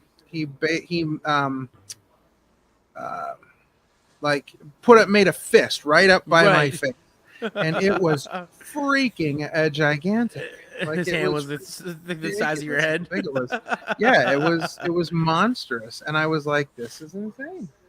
Like I don't know how people are like this gigantic.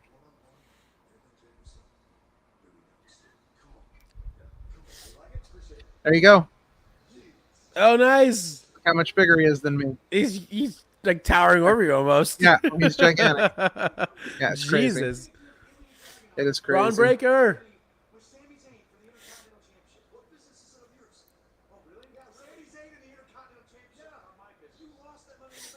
You lost that Money in the Bank. Yeah, I mean, he's not wrong.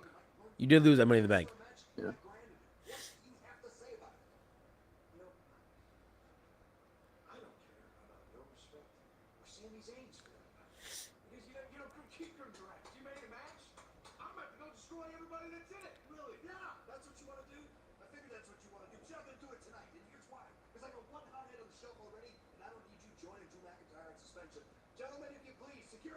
Get him out of here.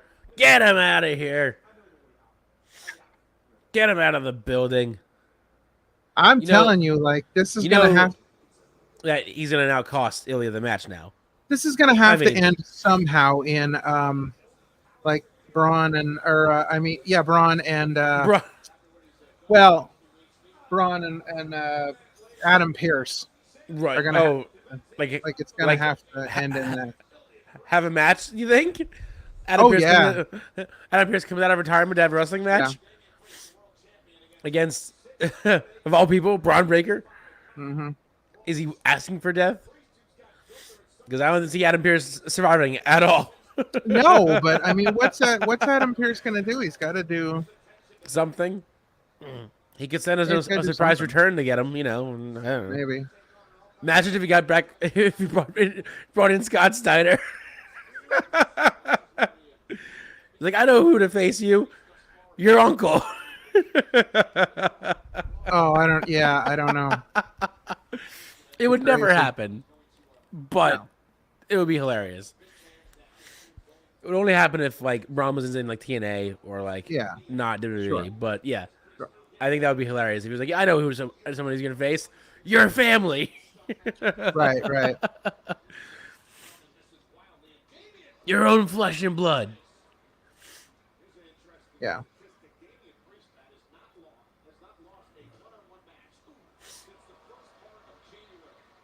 I didn't know that. Damien hasn't lost a match since the first part of January. Apparently he's on a streak. Interesting. He's on a hot streak.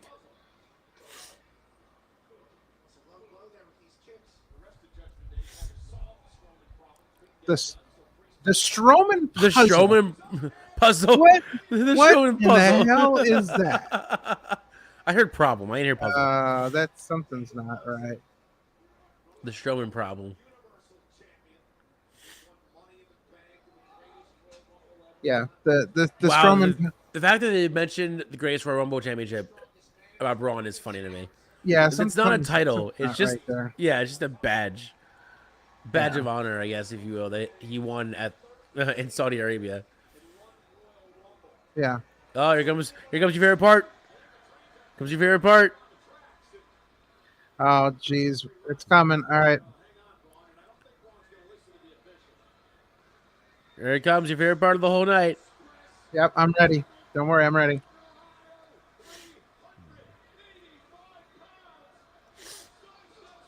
Oh, he ate it. He ate it. Now he really is a. The one-legged Strowman. Well, now he really is because he slammed his knee. Now he really is a one-legged running like he took a V2 in the V1. Stop with that. No, I'm not. Until he runs like a normal man. Or until he changes out his pants. Yes. His gear. Yes. There's something not right. So how do you feel about the first hour of Raw so far? What are we thinking? Well, I know what I'm thinking. What's that? I mean, not bad so far. Okay. Not bad. Not bad. Yeah, not bad. It could be worse, could be better.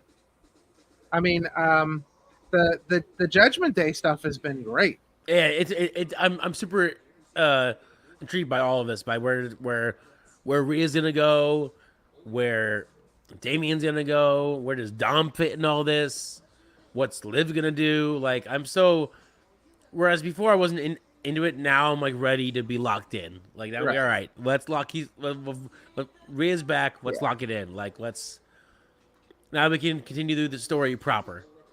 Sure. In my eyes, not that anything was wrong with Liv and Dom. I just wasn't into it at first, and now I think I'm slowly coming around. Like, all right. Yeah. Now that it's the whole team is involved. Mm-hmm. I'm just waiting for Damien to finally be like, all right, JD, you've never been in the Judgment Day, get out. Well, no, I don't think that's fair because they let Carlito hang around and he's never been in. Right. Both of them then. Like, hey, you probably know what any day to get out. Exactly. It's me, it's Finn, it's Rhea, it's Dom. The rest of you, go away. Correct. I agree. Let me throw this question back to you, C. Henry, if you're out there. Have you met anybody, without naming any names, that have been complete asses? That's a good one. Yeah, I'm throwing that out to the chat now. Not just Sandy, to anybody that's in chat. All 2 of you, 3 of you, whoever's here. Answer.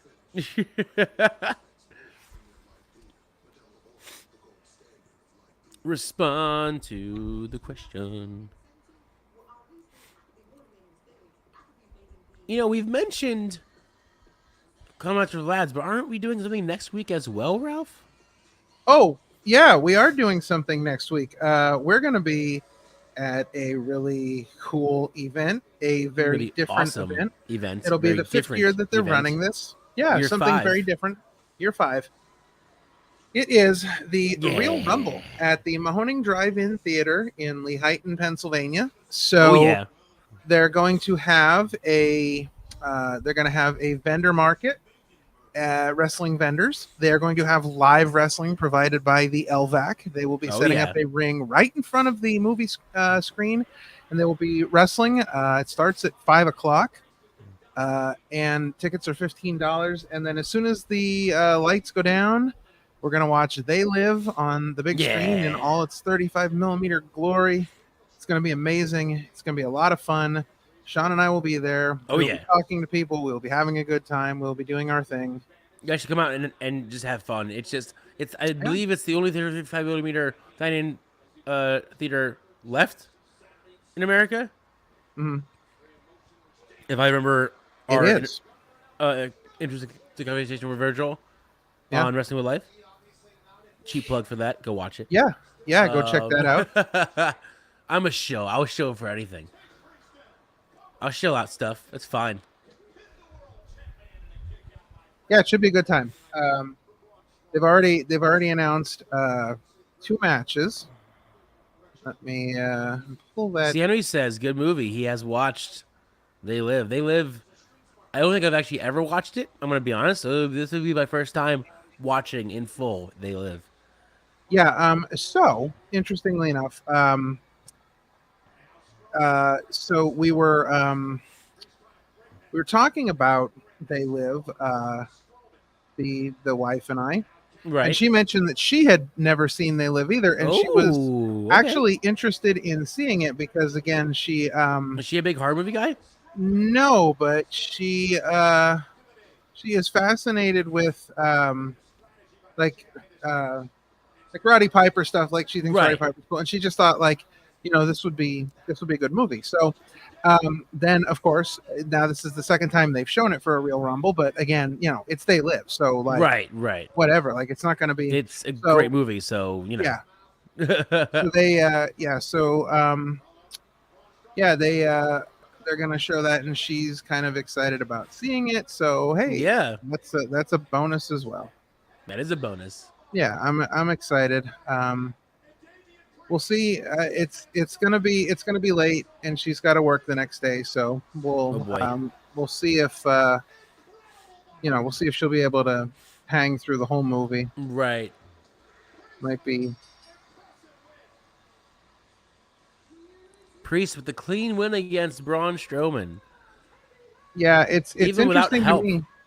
It's interesting to me how I could care less about that match. I don't. It just really the Braun Strowman thing. Are you just not a Braun Strowman fan? Is that what it is? Yeah, I'm not a fan of champions in non-title matches. Like, yeah, okay, he won, that's great, but like it should have been for the title. I don't agree with this non-title stuff. I think it's good because then it shows that they're a strong champion. But it doesn't show that they're a strong champion because they didn't defend the title. That shows that they're a weak champion who's afraid to put the title on the line. I mean, what's the point if you're the champion? What's the point of wrestling a non-title match? Build up your stock. Makes no sense. No, that's where respectfully disagree. I think it makes the most sense. Well, I respectfully disagree. I think it makes him look like a weak champion. Like if I was Gunther, I'd get in the ring and laugh at him. I'd be like, I think your title reign's a joke. But I mean, we actually literally. I mean, it's no different than it's no different than just not even defending the title and not having matches. It's no different than Roman Reigns defending the title once every 4 or 5 months. But then you can say the same thing about Gunther. Damien can laugh at Gunther for not always defending his belt when he had the belts all the time. And that's fine. Non-title matches as well. And that's fine. They should, because being a champion and having non-title matches is a joke. They should be laughing at it. Oh. Gable's lurking. Don't you lurk, Gable.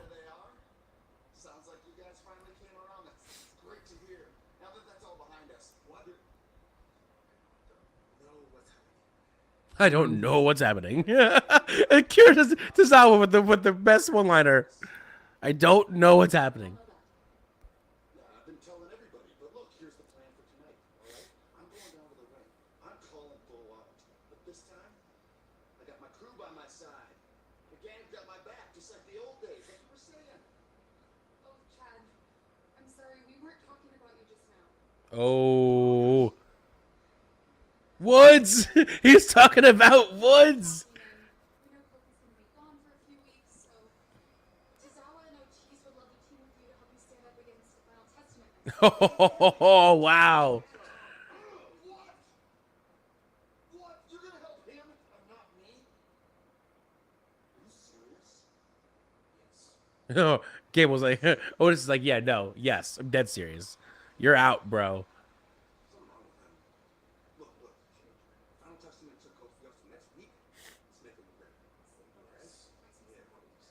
I love it. Gable's gonna absolutely lose it because he has no family. His family has left him completely. What is? Oh, it's I keep forgetting who this is, and then I'm like, oh wait, it's Kaden and Katana, the ones I care the least about. Horrible.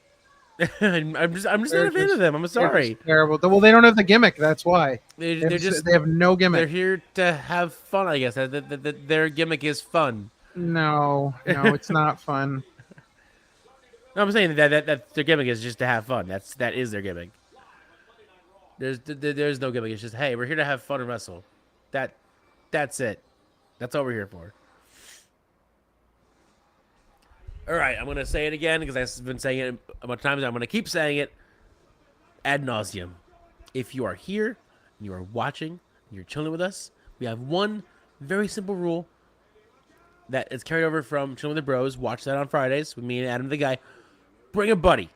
If you are here watching and you're subscribed, and you've liked it already, go out there, fetch somebody that you know that loves wrestling, that loves watching Raw, that loves to talk wrestling in general.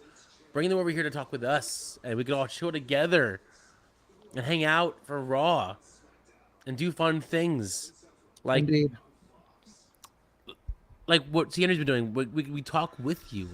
Henry's been channeling us up the whole night so far. You could be that same person that just chats up with us the whole night. Hell, on Friday we met a new person thanks to C. Henry, and he was chatting with us all night. It's just fun to chat with you guys. So please bring your best thunder, buddy, and don't you get too scared.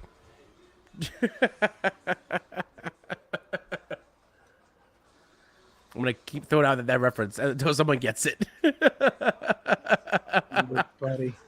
Thunder Buddy. Oh. Well. One of the best two films I've watched in a while. That was just nonsense. Sometimes nonsense movies are fun movies. You can't have serious movies all the time. Gotta have some nonsense in there. That is correct. Throw some shenanigans at it. Yes. Right at the wall. Yes. Indeed.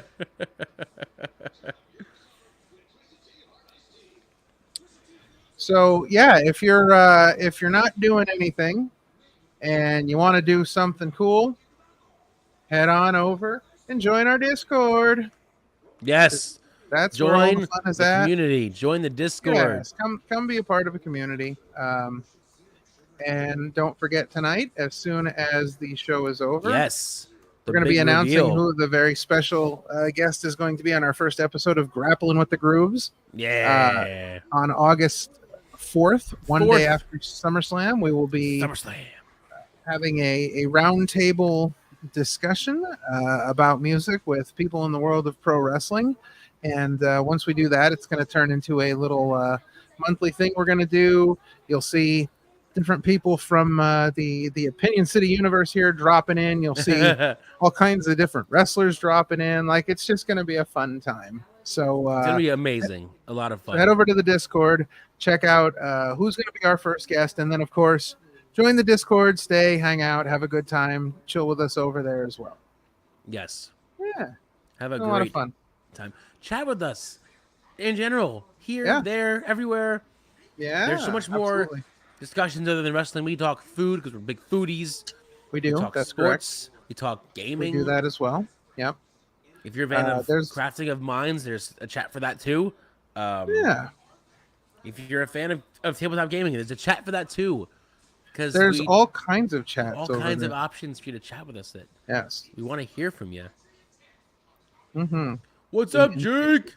Jake, the aerial assassin's in the building. Hey, you hit things right about at the halfway point. We are like right in the middle of the show. So you came at a great time. Yes. Came right at the good moments because we might see some big Bo Chad moments later on. Oh yeah, because I absolutely believe that we're going to be seeing some Bo Dallas moments tonight.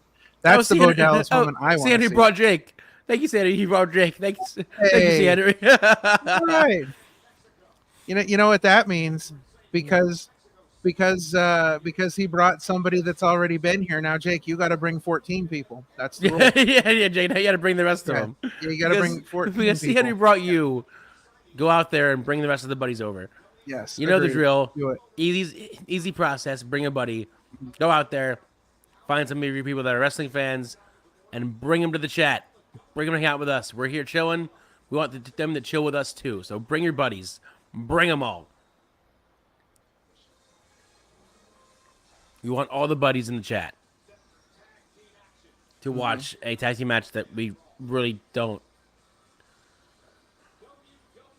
Not that I don't care about it, but I just know that because of this new tag team group with Sonya and Shayna and Starks, they're not going to win this match.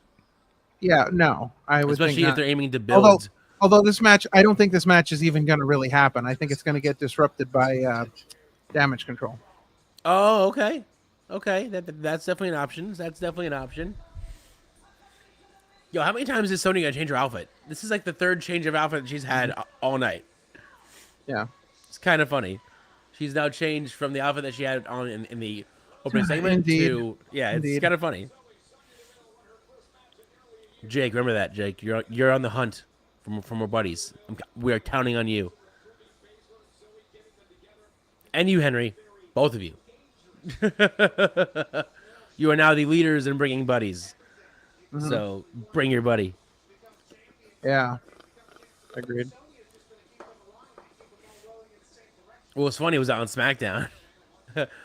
Sandy brought over his friend Jacob, who then brought Baxi Henry. Oh, nice. They brought each other. They brought each other in.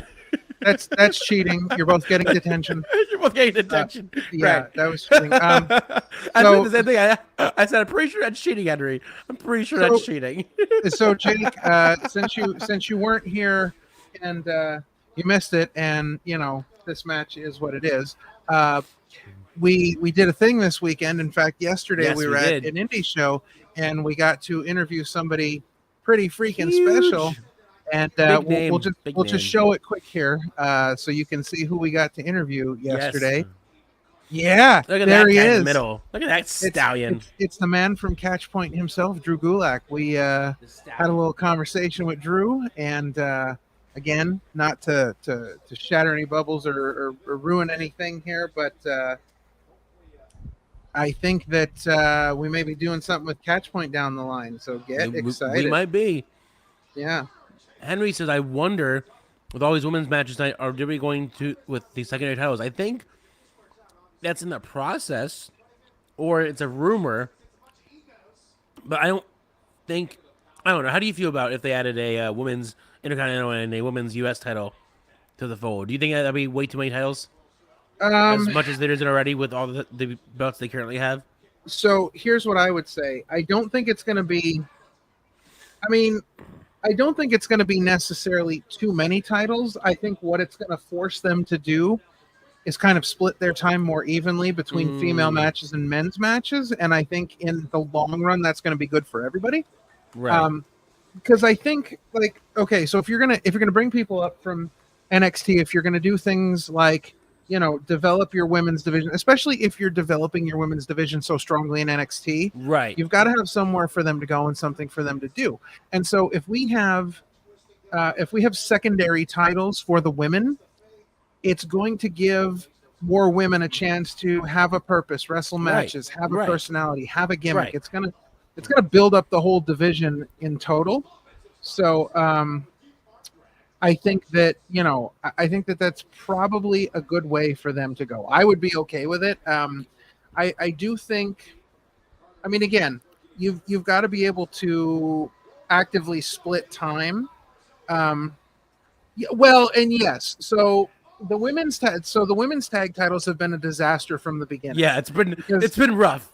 It's been pretty rough. much. I mean, they pretty much announced that, like, oh, well, they're the women's champion, so they can defend them on any show. Right. Yes. All right. Well, fine. So that's great and all, but then it just kind of devalued it. See, here's the real problem. So, like, Monday Night Raw would be okay because at least with Monday Night Raw, you've got 3 hours. Yeah, so you have much more time to work with. Yeah.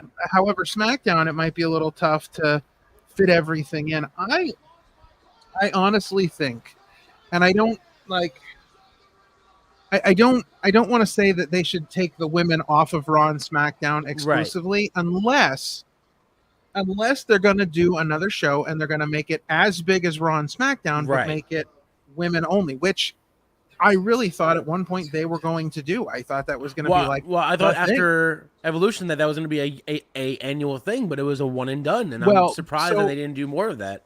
So think about this though, like, you know, if you do a women's show once a week, like it's perfect. And honestly, I mean, the way things are going, like make that one of your projects that you're going to do on Netflix. Right. Oh yeah. Because they've already announced that WWE is going to be providing a lot of content for Netflix, not just Raw. Oh, wow. Okay. So let's, you know, because they're talking about doing, you know, documentaries and specials and things on Netflix as well, because I think the plan, you know, eventually the Peacock deal is going to run out.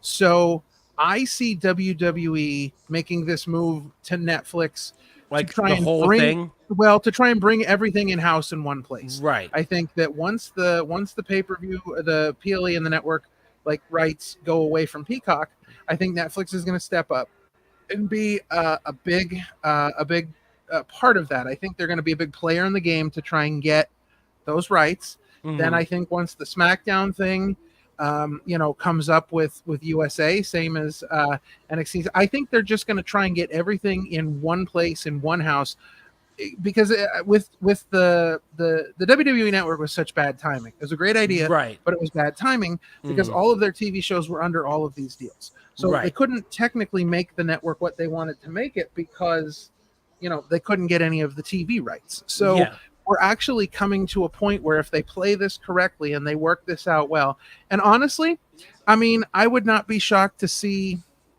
Netflix join forces with somebody else, like merge with somebody else to strengthen their position. I've been saying this for years. I think, and I don't know how smart it would be in hindsight, but at least for the user's perspective, they need to have one giant merger with everybody. Screw all these separate freaking apps. Make it one app of all.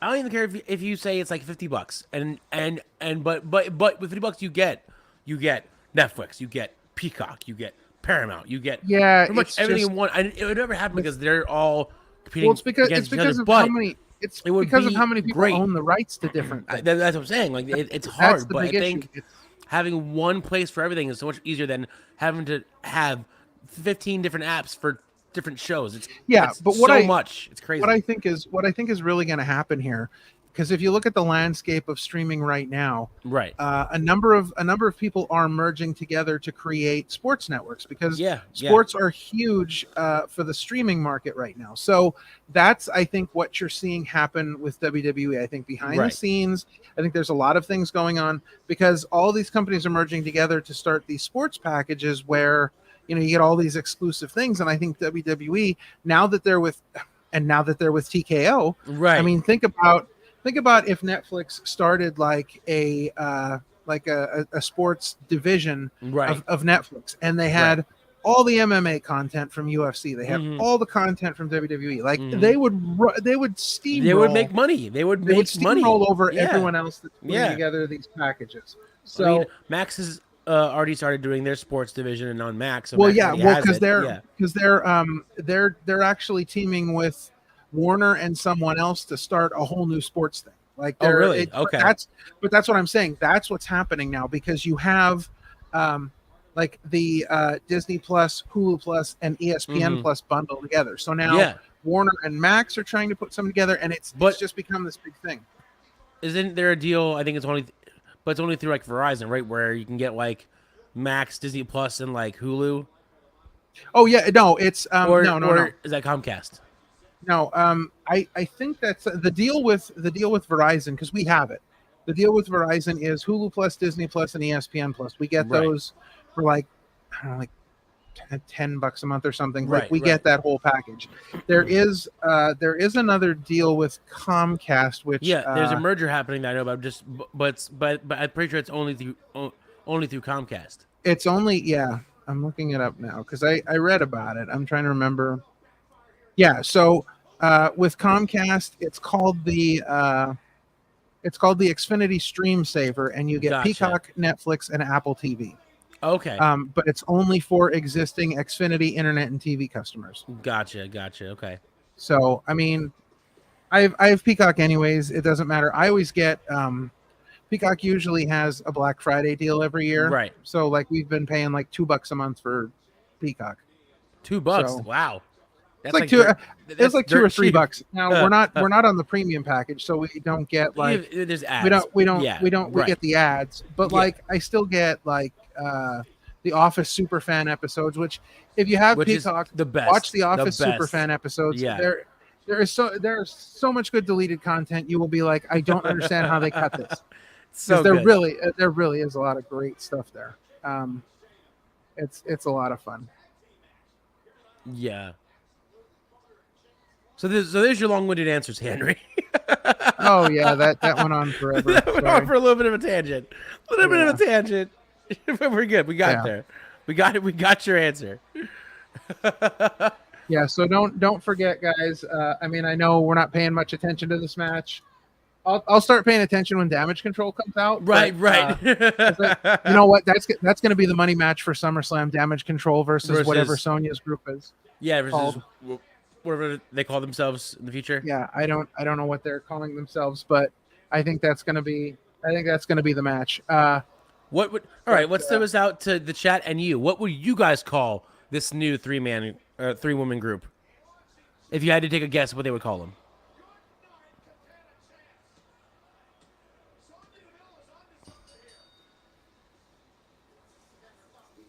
Well, this match went longer than I thought it would. Oh yeah, it went definitely a few ad breaks, but they still won.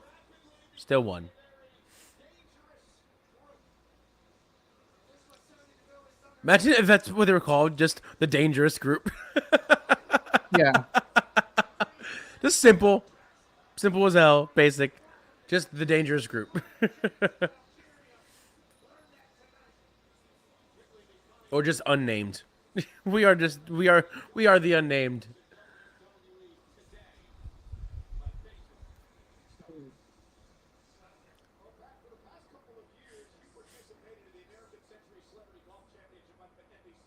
Oh, we gotta do a little golf plug.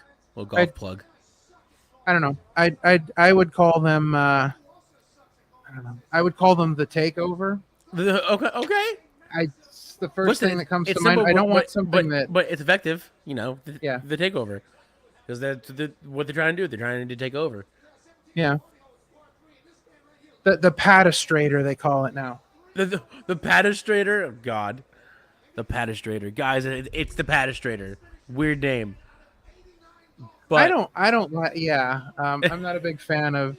That's the one part of Pat McAfee I'm not a big fan of. But as we were saying, don't forget. As soon as Raw is over, head over to the Discord. Over in the Promote Yourself channel, we'll be announcing exactly who's going to be our special guest for the new episode. Oh no! Head over to that Discord. You see it right there. Head over to that Discord, and then you get to see their big reveal of this. Big reveal. There you go. Who's going to be our first guest? And don't sleep on things here. Things are really starting to get big here. We've got some massive opportunities coming up to do some really cool things. Super excited to just be part of all of it. I'm very excited. It was just for me, and I'm gonna be a little bit of a sap. I always am. It was really cool to be there for Vlad yesterday, and they made a nice showing out for Vlad. So good for him. Mm-hmm. Yeah, he has such a history with wrestling, and I'm sure Ralph, I want to let you talk because you have more history than I do with Chikara and Vlad. But just to be there for a man like him and the history that he's had, and for him to come up to us and talk to us and just be so gracious and everything, and he was just such a nice dude. Yeah. Let's listen to the Judgment Day then. I'll talk about it.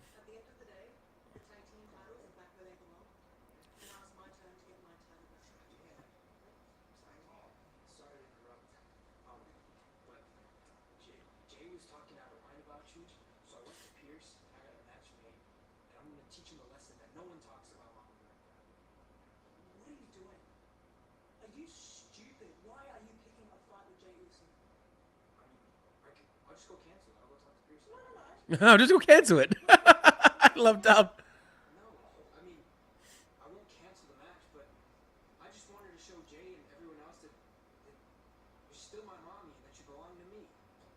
Oh, wrong choice of words there, buddy. Wrong choice of words. Wow. No tangs or nuggies for you. None. Man. Even Colio said not cool. Oh, wow. There's Drew with his nice little vest. Carlito's becoming like the Farouk of Monday Night Raw. Like every time you turn around, Farouk would be there and be like, damn! Yeah, he's just like, not cool, bro. Now he's like, yeah, not cool. He's not cool, bro.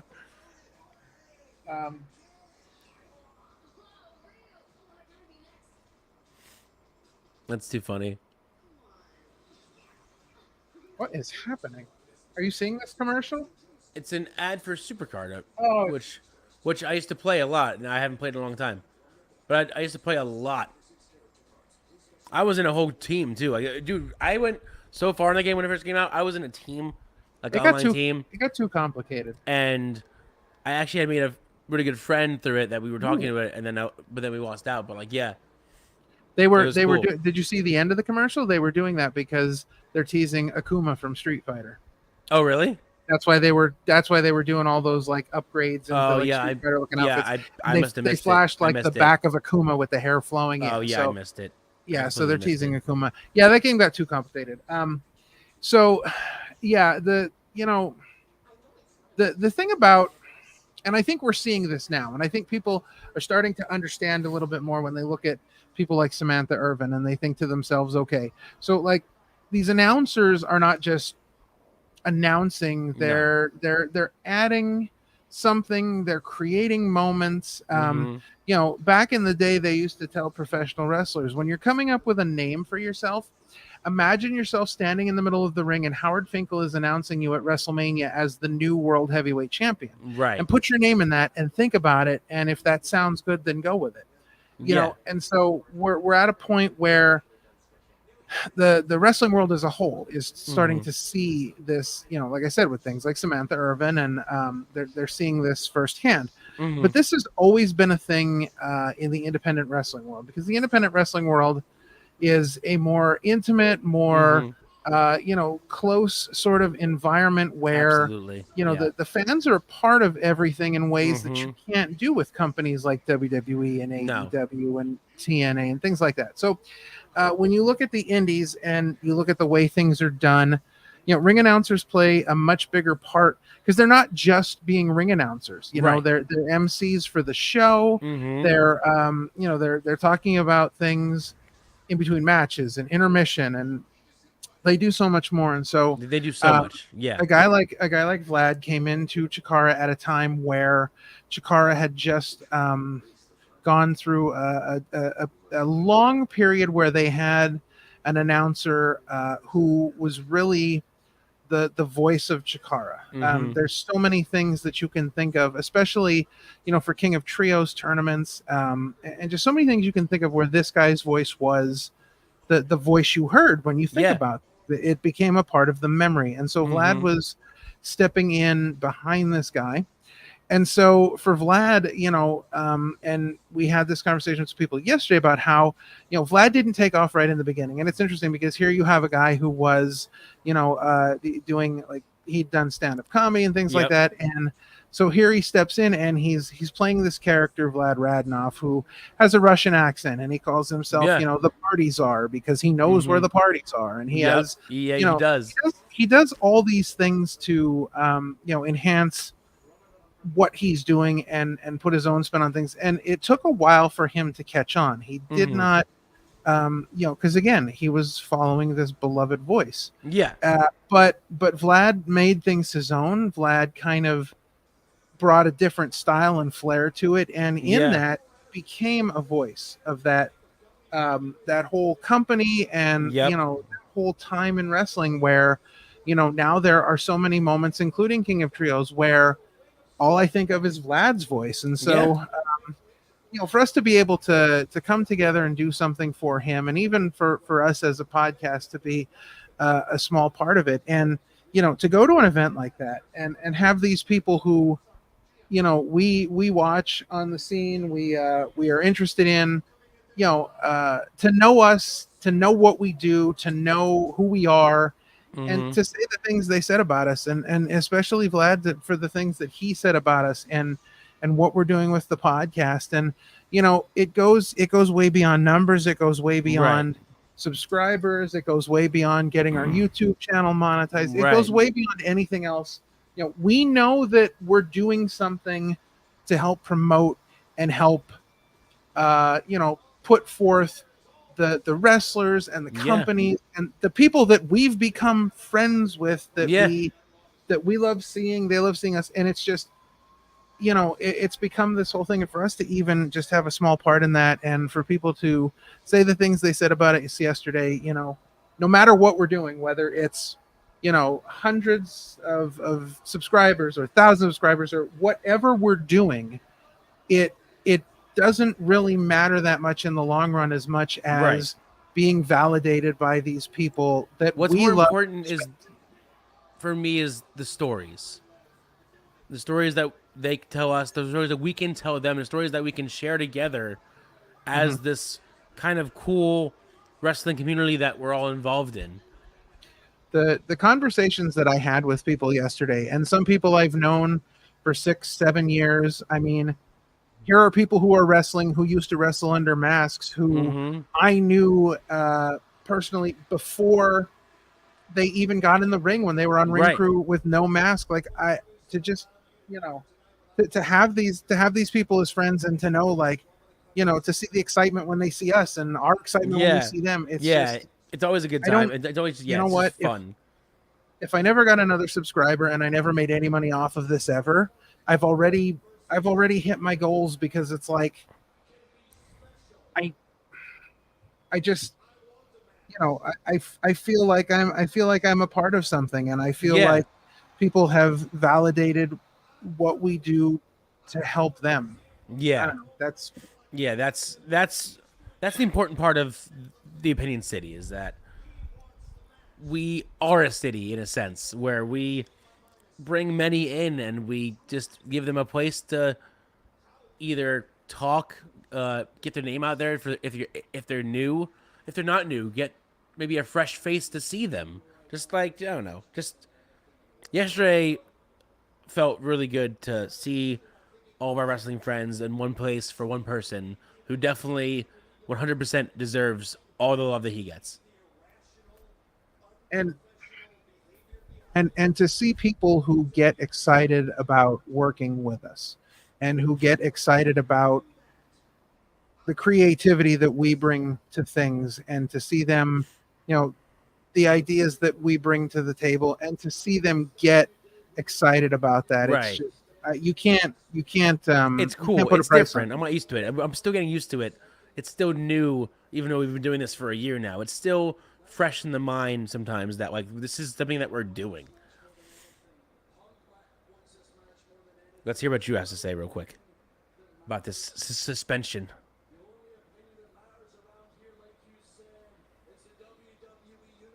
Hope you said opinion.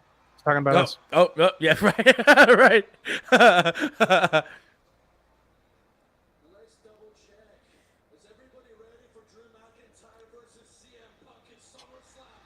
Here comes the official, probably announcement about that match.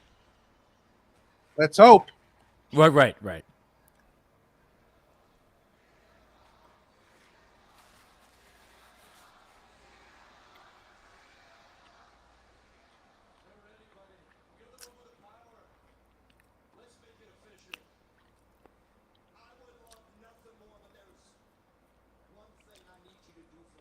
Uh-oh, here we go. Here we go.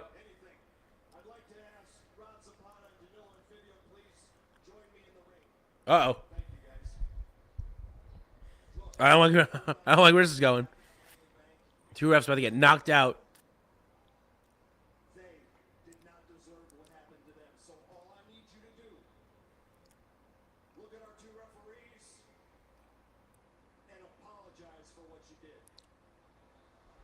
Just say I'm sorry and you get your match. That's all it is. Be a man. Why would I apologize? Be a man, take the two of them down. Right. Be a man, knock them both down.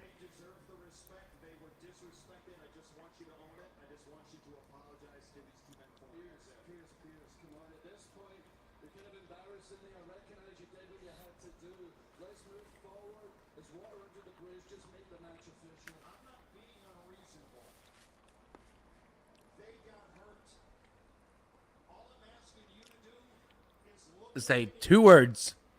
Two words. All I have to say is, I'm sorry. Simple as that, man. Not hard. But for Heel Drew, it's impossible.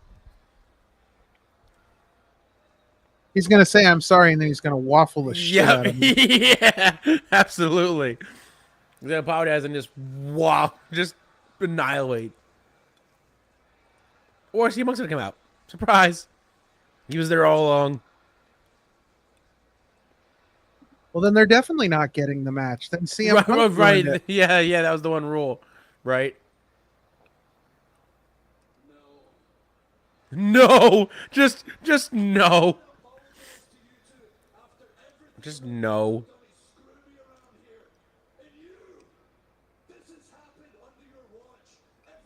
Drew's so heated.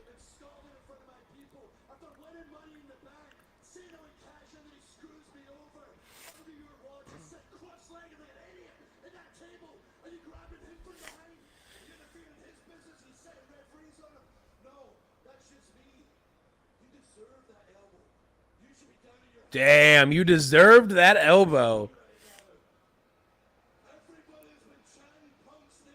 I'm waiting for him to knock out Adam Pearce now, not the referees.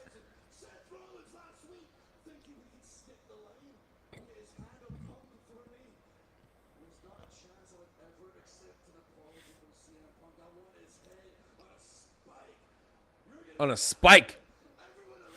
With his head on a spike.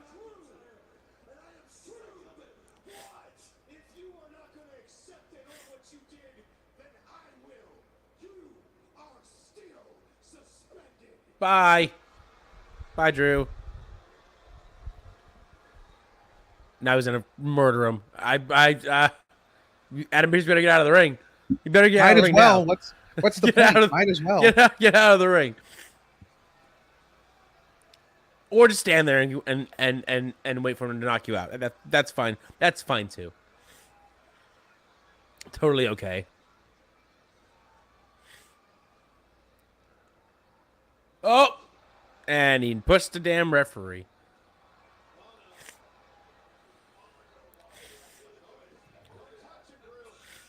There goes Rollins. Oh, to save the day. Shot in the corner. What'd you say?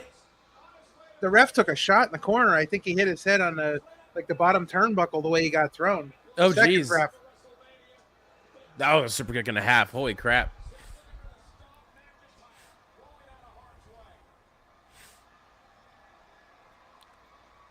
Dude, I can't wait to just see Drew absolutely unhinged during this match.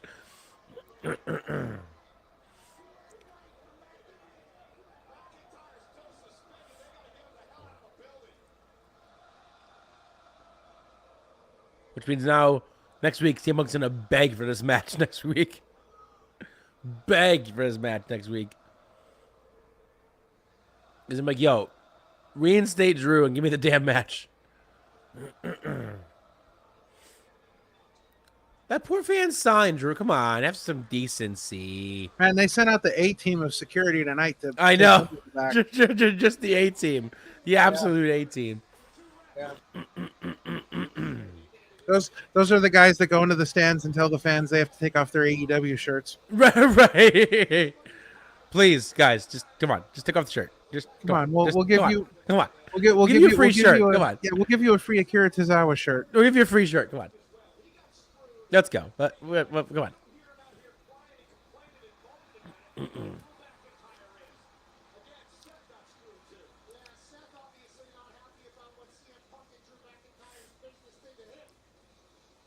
Uh-oh. Rollins.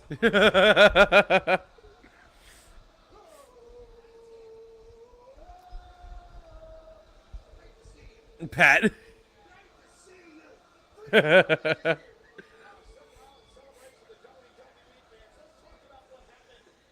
I was gonna say, don't grab the Prime. But thank God he just gave it away. Oh, here we go. We're gonna give it the tape. So if you were the fan that just got that Prime from Seth Rollins, do you drink it or sell it on eBay? I wouldn't sell it. Why not? The empty bottles from Mania were getting $250. Touche.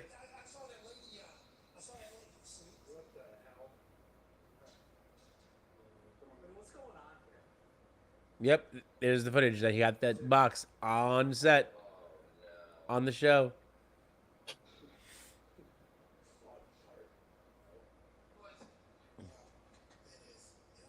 Probably a body part. Right, What's no, wrong with that guy? It's only a body part.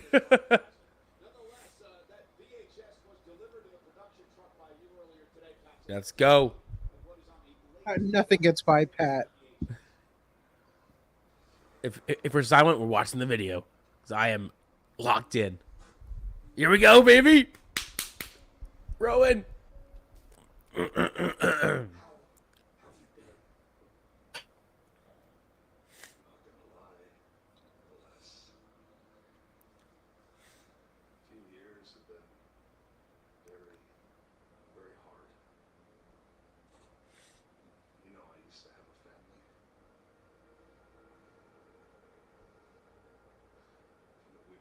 Unstoppable, inseparable, always had each other's backs. And then one day, the whole world changed.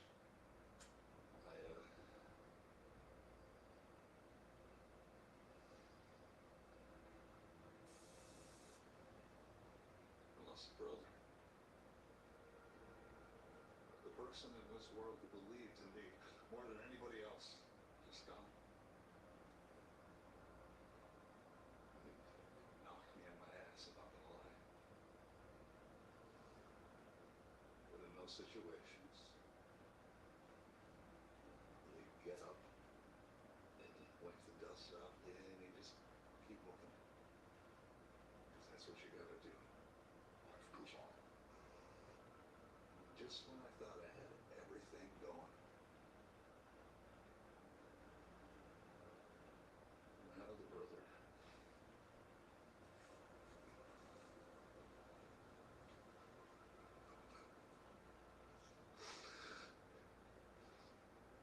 He was gone too.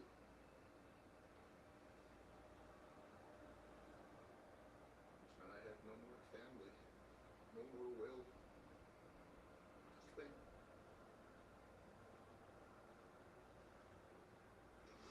I fell down a well. I couldn't get out. I didn't want to get out. Why? Why would I want to get out? I felt catatonic. I couldn't move, numb to everything, numb to the world. And who's gonna miss me?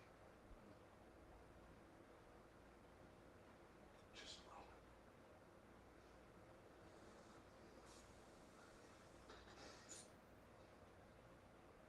How does that make you feel?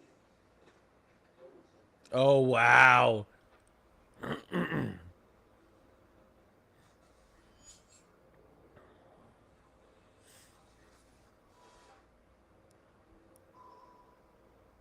Gives me hope. You know, when I was at my lowest, and you reached out to me and pulled me up. I saw your hand, I accepted it.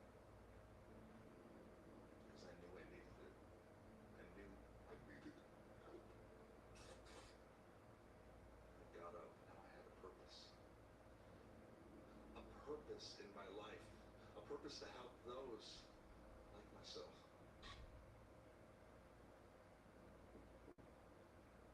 This reminds me of that beacon of hope.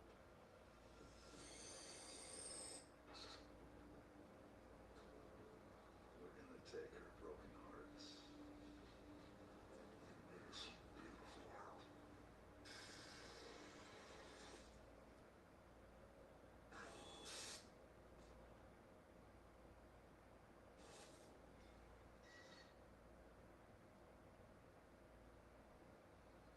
That's powerful storytelling. I love it. Obviously, an extremely tortured soul and sent over the edge by his fallen brothers. It was my honor to transfer that tape here to hear that. It was my honor. I think you should be the guy that handles the boxing tape now, but it's 186. It's date dates. Well, and again, Chad Gable's claims he's going to call out Uncle Howdy later on tonight. Speaking of bad ideas, this guy's cool. Wow. Michael Cole could not be more wrong.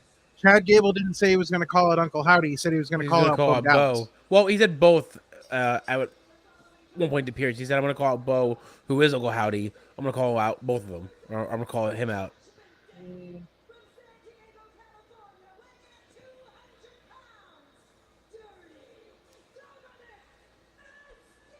It's Dateline down, first of all. Get it right.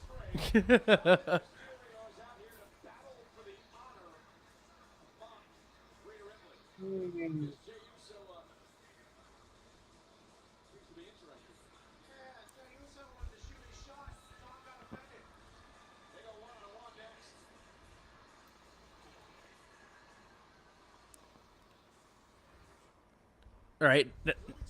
Now they're on an ad break. What were your thoughts on Rowan's message? Definitely heavier than I think Bo's message was almost. His felt heavier because he lost both Bray and Brody. I mean, I guess. Like, I get what they were doing. I get what he said. I understand all of it. My thought on the thing is that I don't know. It didn't really. For me, it didn't really give me anything. It didn't give me any new information. It didn't give me anything. You know, I want to know. I mean, like everything he said, like I mean, I pretty much knew already. Like how are you gonna feel if like one of your like best friends, your brothers in this world, dies, and then another one dies not, terribly long after that? Well, Yeah, sure, not too long. like I get that, I get all of that. I understand that, but well, I think what we're going to be seeing in the future, at least in between the Bo calling out, or I mean, Gable calling out Bo in person, is that I think going forward now, because we already heard Bo's stories, that now we're going to hear each of their stories. That we just heard Rowan's. What if next week we hear from but that didn't Casey's, and then that following week I we wouldn't hear from consider that a Loomis's. story, though. I wouldn't consider that a story. Like, I think this was a huge misstep. I mean, like, all of the emotion and everything, I get all of that, but I wasn't really told anything. I wasn't given a story. I wasn't like, unless something more happens with Bo Dallas tonight, I don't know what's going to happen during this call out, but it's like, that didn't really give me a story about how Eric Rowan is now this character from the Firefly Funhouse, from the mind of Bray, from the inspiration of Uncle Howdy, whatever it is. It didn't really give me any information on that. So I think, like, for me, this one was a bit of a misstep. I think there could have been more. I think they could have said more. If they were going to if that's really what they're doing about telling stories, I think we should have gotten more insight into, not just, I was emotionally distraught about these things, and so they pulled me up out of that. Well, that's great, but that doesn't really give me anything about how you ended up as, this character now. So I need more. So for me, it was a bit of a misstep. I like the presentation. I like everything they're doing. I like the way they're going about it. I just, I need more, because I think what's going to end up happening is they're going to go through all of this stuff, and I think they're going to end up, like, not that I think it should be 7 or 8 months or whatever until the Wyatt's debut in ring, but like I think they need to give it some time. I think they need to let it breathe a little bit, but I think the way things are going and the way things are looking, I think they're going to rush it. Depending on what happens with Bo Dallas and Chad Gable tonight, I don't necessarily think we should be seeing anybody near a ring anytime soon, like in a ring. Like, I think we need to let this breathe, but we'll see what happens with Bo Dallas and Chad Gable tonight. It's just, I don't know. I think we're taking a bit of a misstep here, but we'll see. Well, welcome, Glory Kid. Thank you, CM, that you brought Glory Kid. He said, thoughts on Cody's future as the Undisputed Champion. Do we really believe he can have anywhere near as great of a title reign as Roman? Will it live up to the hype, or will it be a Daniel Bryan 2.0? That's an interesting way to look. Very good question. I mean, that's an interesting way to look at like Daniel Bryan's second run, because it's not that I disagree. I do think that the Daniel Bryan 2.0 thing was a bit of a disaster. It was a cool idea. For me, I don't think Cody Rhodes is going to have anywhere near as long of a title reign as Roman had. No, great or not. I don't think so.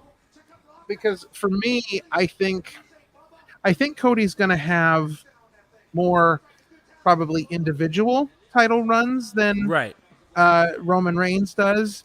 I don't think they'll be as long, but I think the problem with, like, the money in Roman Reigns was Roman Reigns as champion, as we all saw. Right. The money in Cody Rhodes, I think, is the chase. And I think they're starting to realize where, like, the chase for Cody Rhodes is where he's really more effective. Right. So for me, I think he'll have more title runs than Roman had, but he won't have the length anywhere near that Roman did, because the Roman thing was special.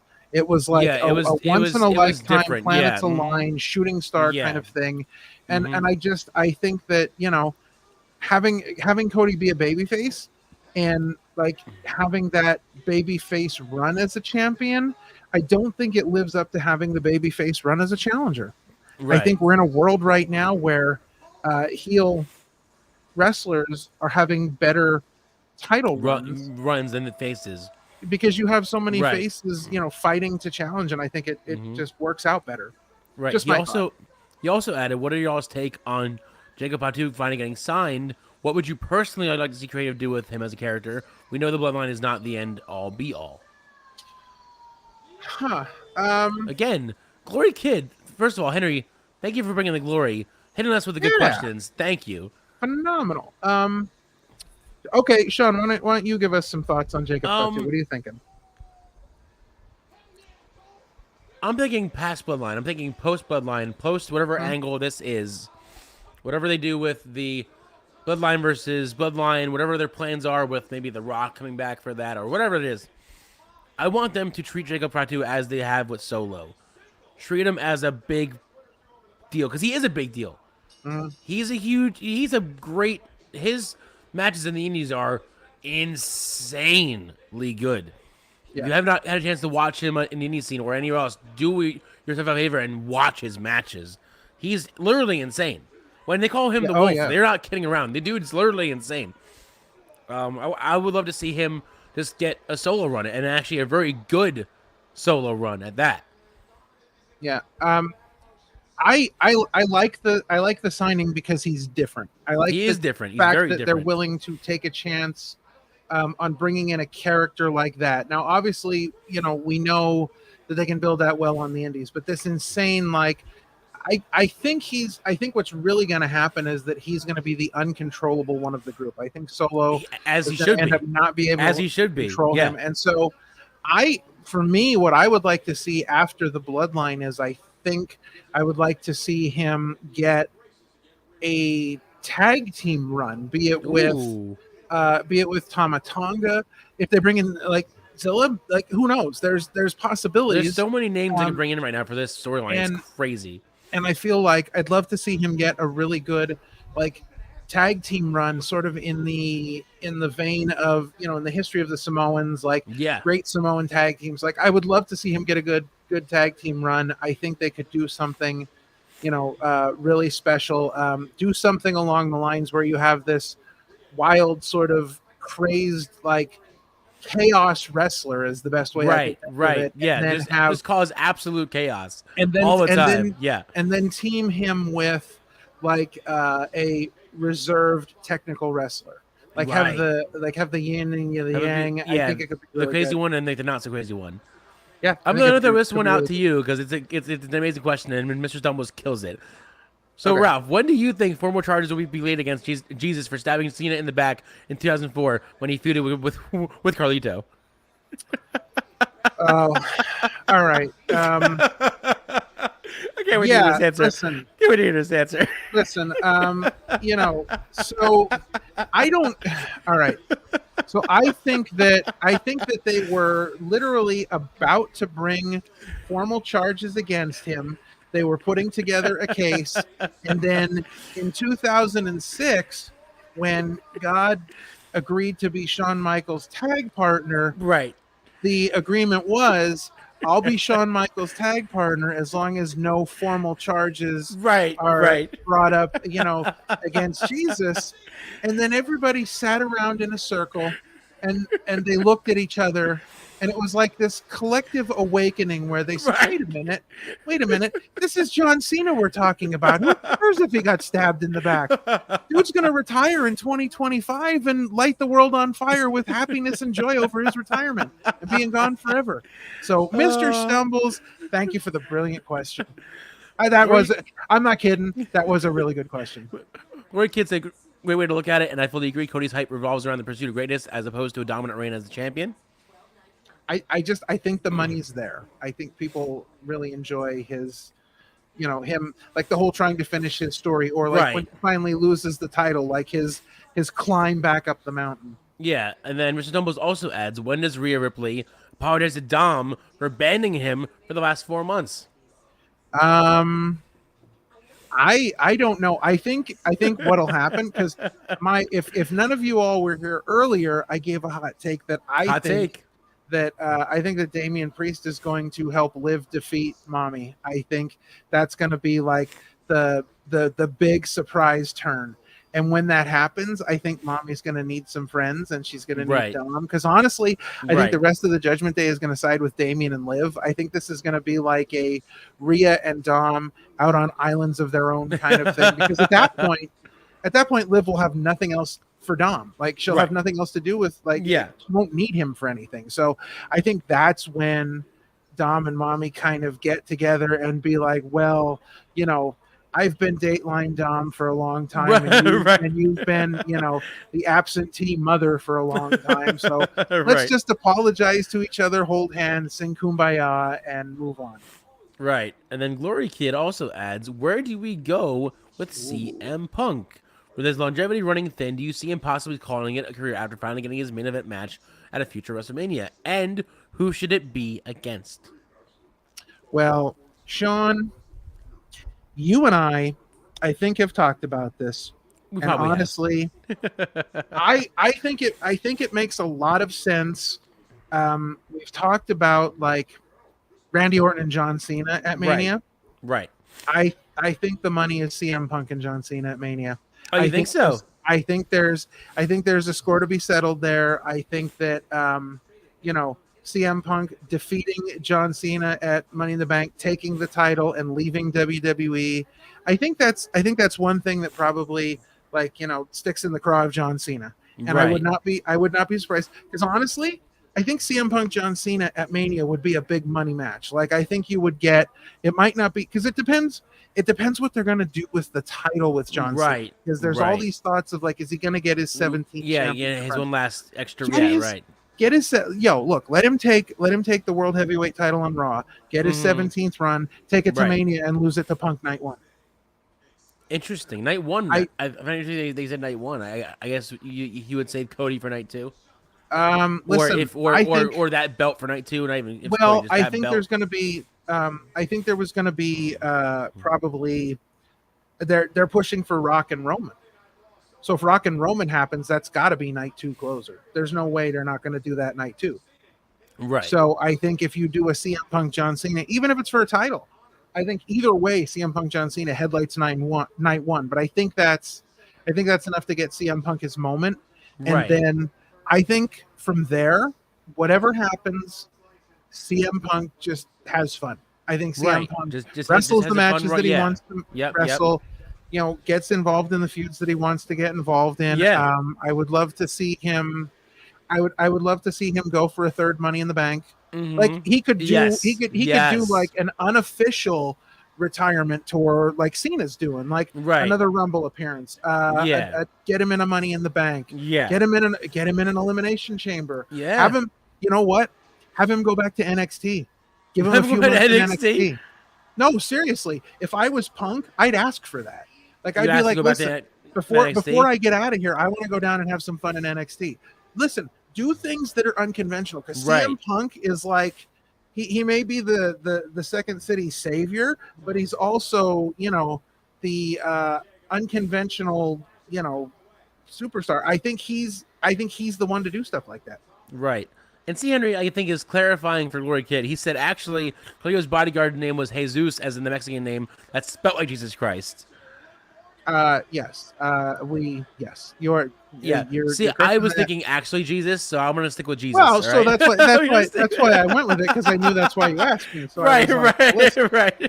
Because I had a really funny joke about Shawn God throwing that in there. So, and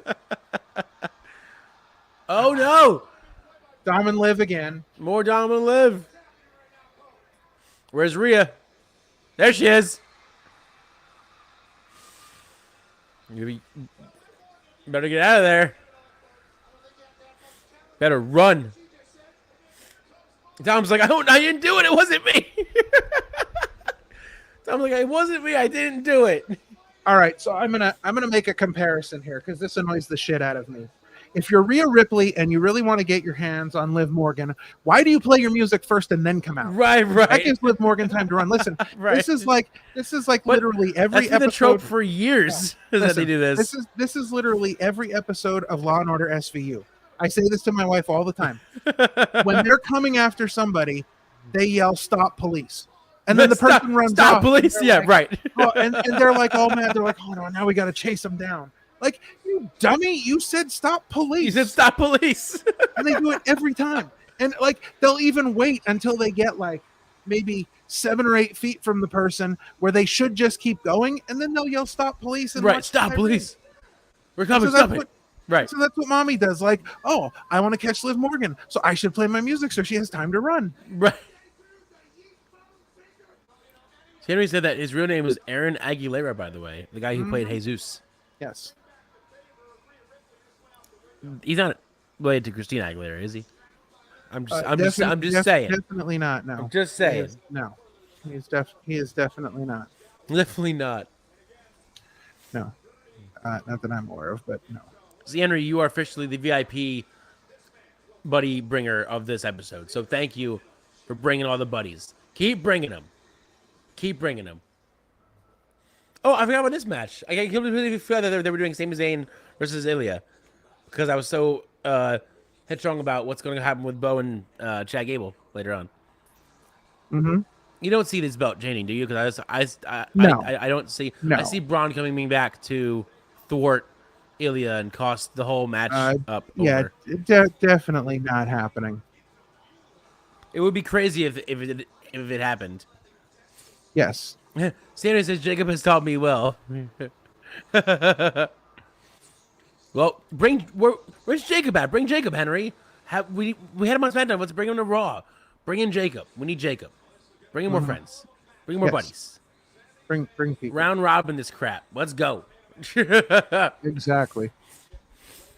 You are doing great so far. Keep up the great work.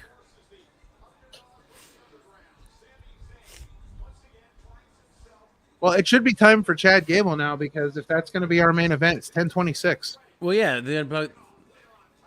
Well, they're saying that is like tonight, so I guess there it is. Yep, there you go. Called it. You straight up called it. It's time. It literally just said it's very next, and here it is. We're next. It's next.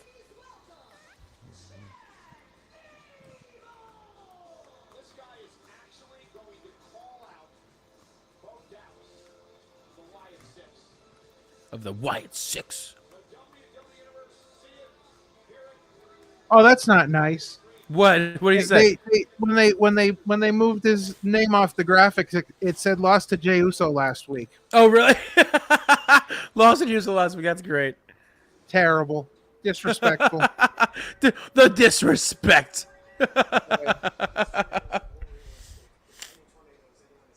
That's funny. Well, I guess we got to take a commercial break to wait for Chad to get ready. All right. We're gonna do this. We're gonna do this in rapid fire. Here we go. Oh boy. Here we go. All right. Wild LLC, the best business in the business. Support all our Wild LLC boys. Join the Discord because we're having lots of fun over there. Do it. It's been a great time.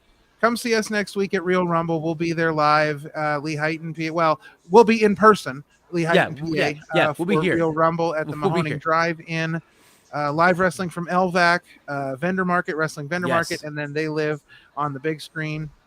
Hop over to Pro Wrestling Tees and check out the Wild LLC shirt. It's on ProWrestlingTees.com/Brian Ace on his show and his merchandise store. Yes. Great logo, absolutely Fantastic amazing. logo. While you're out in the merch world, check out our merch as well. Opinion City Pod. We're on Teespring. We're on TeePublic.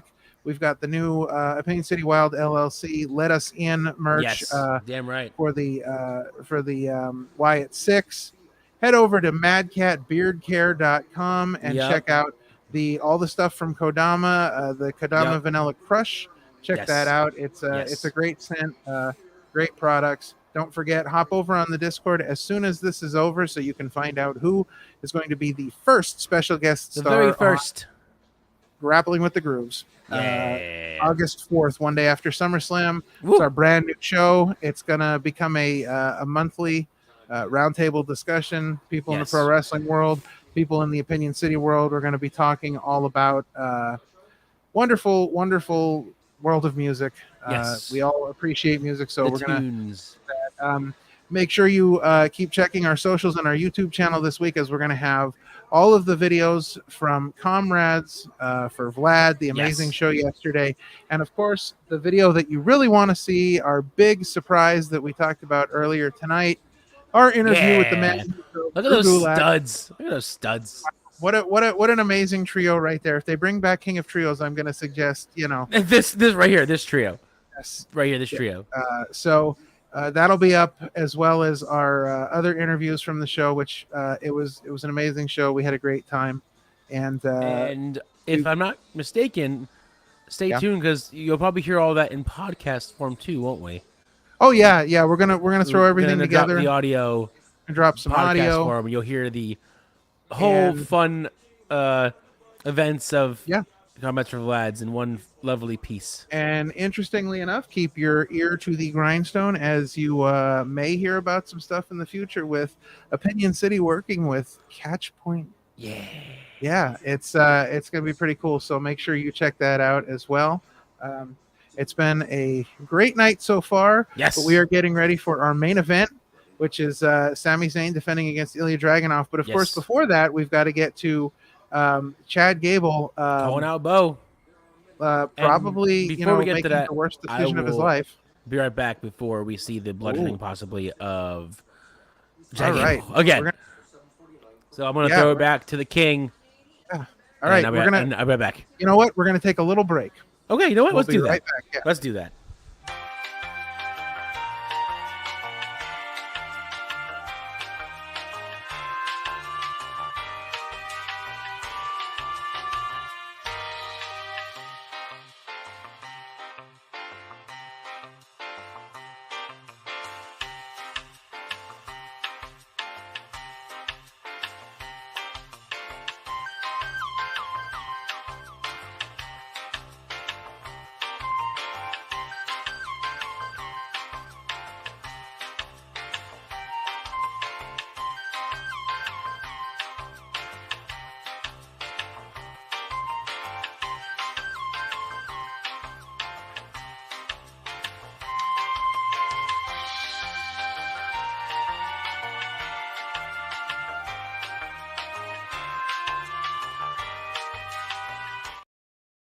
All right, so it looks like we're getting a little recap of some stuff that happened on Friday Night SmackDown, and as we get ready for this week's SmackDown. Don't forget, check out Chillin' with the Bros this Friday. Oh, Chilling with the Bros this Friday on the YouTube channel. It's always a good time hanging out with those guys, chilling, watching SmackDown. Those guys, Adam and Parmesan, are a lot of fun. So looks like we're about ready to get rolling here with we're getting a little Dateline Dom backstage. Boop. Bah. I made the noise. I heard the noise. Damien and Dom. Nope. Here we go again. Dom Maria.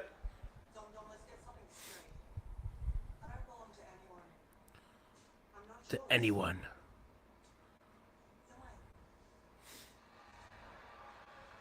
Oh, the tease. Let's see what happens with Bo. Oh boy, I'm excited. She just can't get enough of that, Dateline Dom. Dom. Nope. There we go. All right. If we're silent, we're once again intently watching.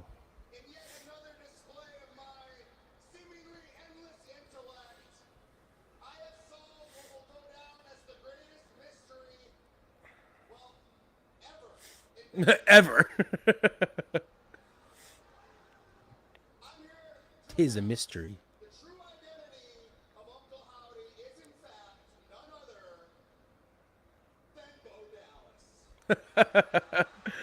Gable. Wow. Master Gable. I can't believe that.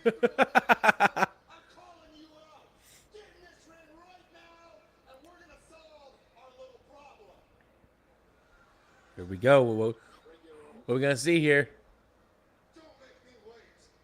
Gable is so impatient.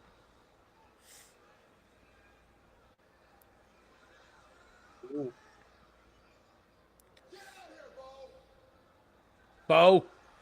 There he is. Ah! I love how he has no music. Wow.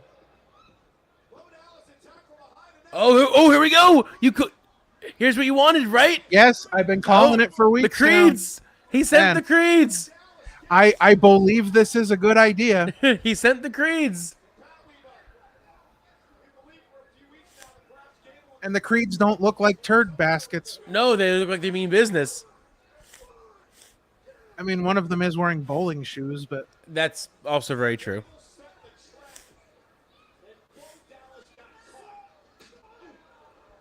I think Bo Dallas was just smiling as he was laying on the ground. Well, if he's anything like Bray loved the pain. I told you. I think it's Bray in his subconscious that we're seeing. Right. I don't think. Right. Oh, I think it's Bray in there. I've been saying that since he smiled last week in Adam Pearce's office. Look, he's laughing in the ring. He's laughing. Yeah, he's got his arms stretched out too. Dude's losing it.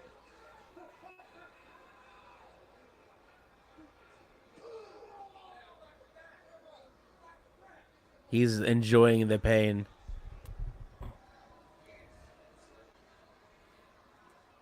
See, Henry's saying the Creeds are a better fit with Gable, and I couldn't agree more, Henry. I couldn't agree more. We've been talking that for months since the whole thing with him being evil and turning on like the Alpha Academy, like berating them and stuff. We've been talking about this for a while.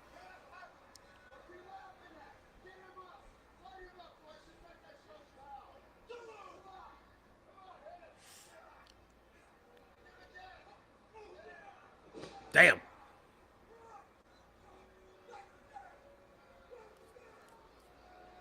And he's just going to keep on laughing it off, baby. Just keep laughing it off. Embarrass the crap out of him.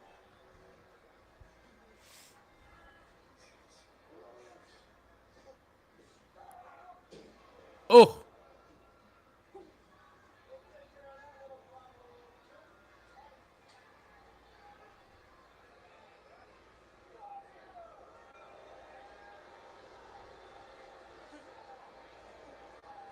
But I still hear Bo laughing. He's still laughing in the background.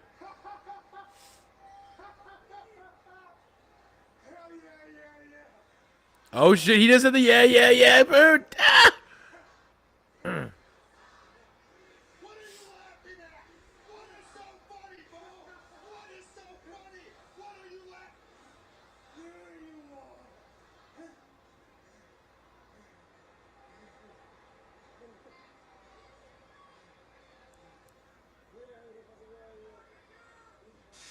Oh, here we go. He just said, there you are.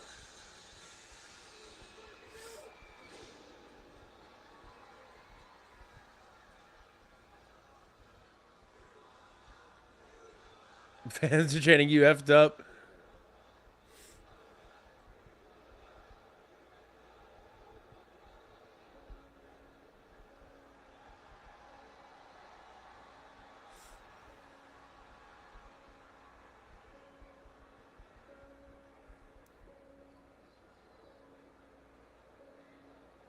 Here's where I would bring all of them out, just to have all of them like outside the ropes, just staring at him from the inside.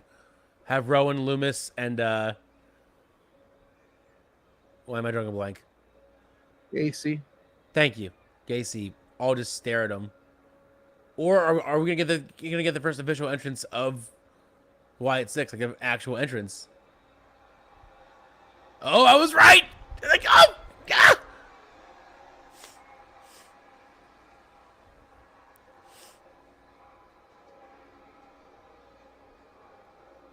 Now watch, Uncle Howdy's behind him, just in his gear, ready to go.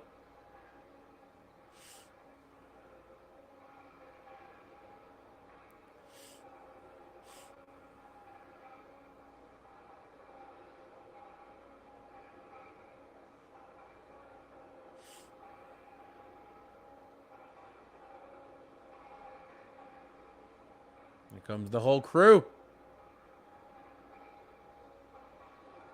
I wonder if Joe can really see in that mask because it looks so dark in there. But if we've learned anything from Ultimo, you can see through any mask a little bit. Now surround the ring. Or don't.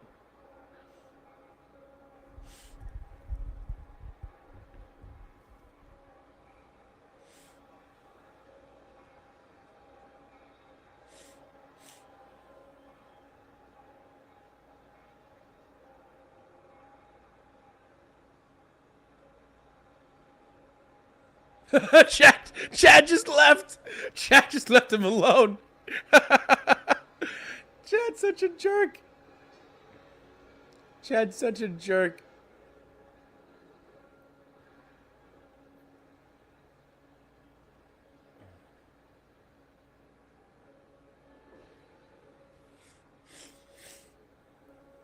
Oh, just it's giving me such Wyatt vibes, and I love Bray Wyatt so much.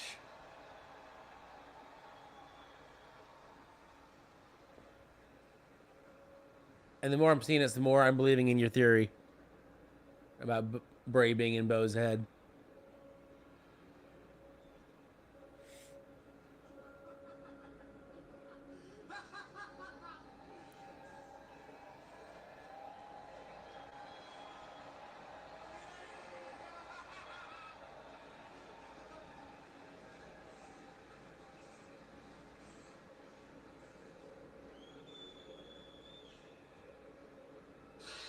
Jesus, that got me. That jump got me.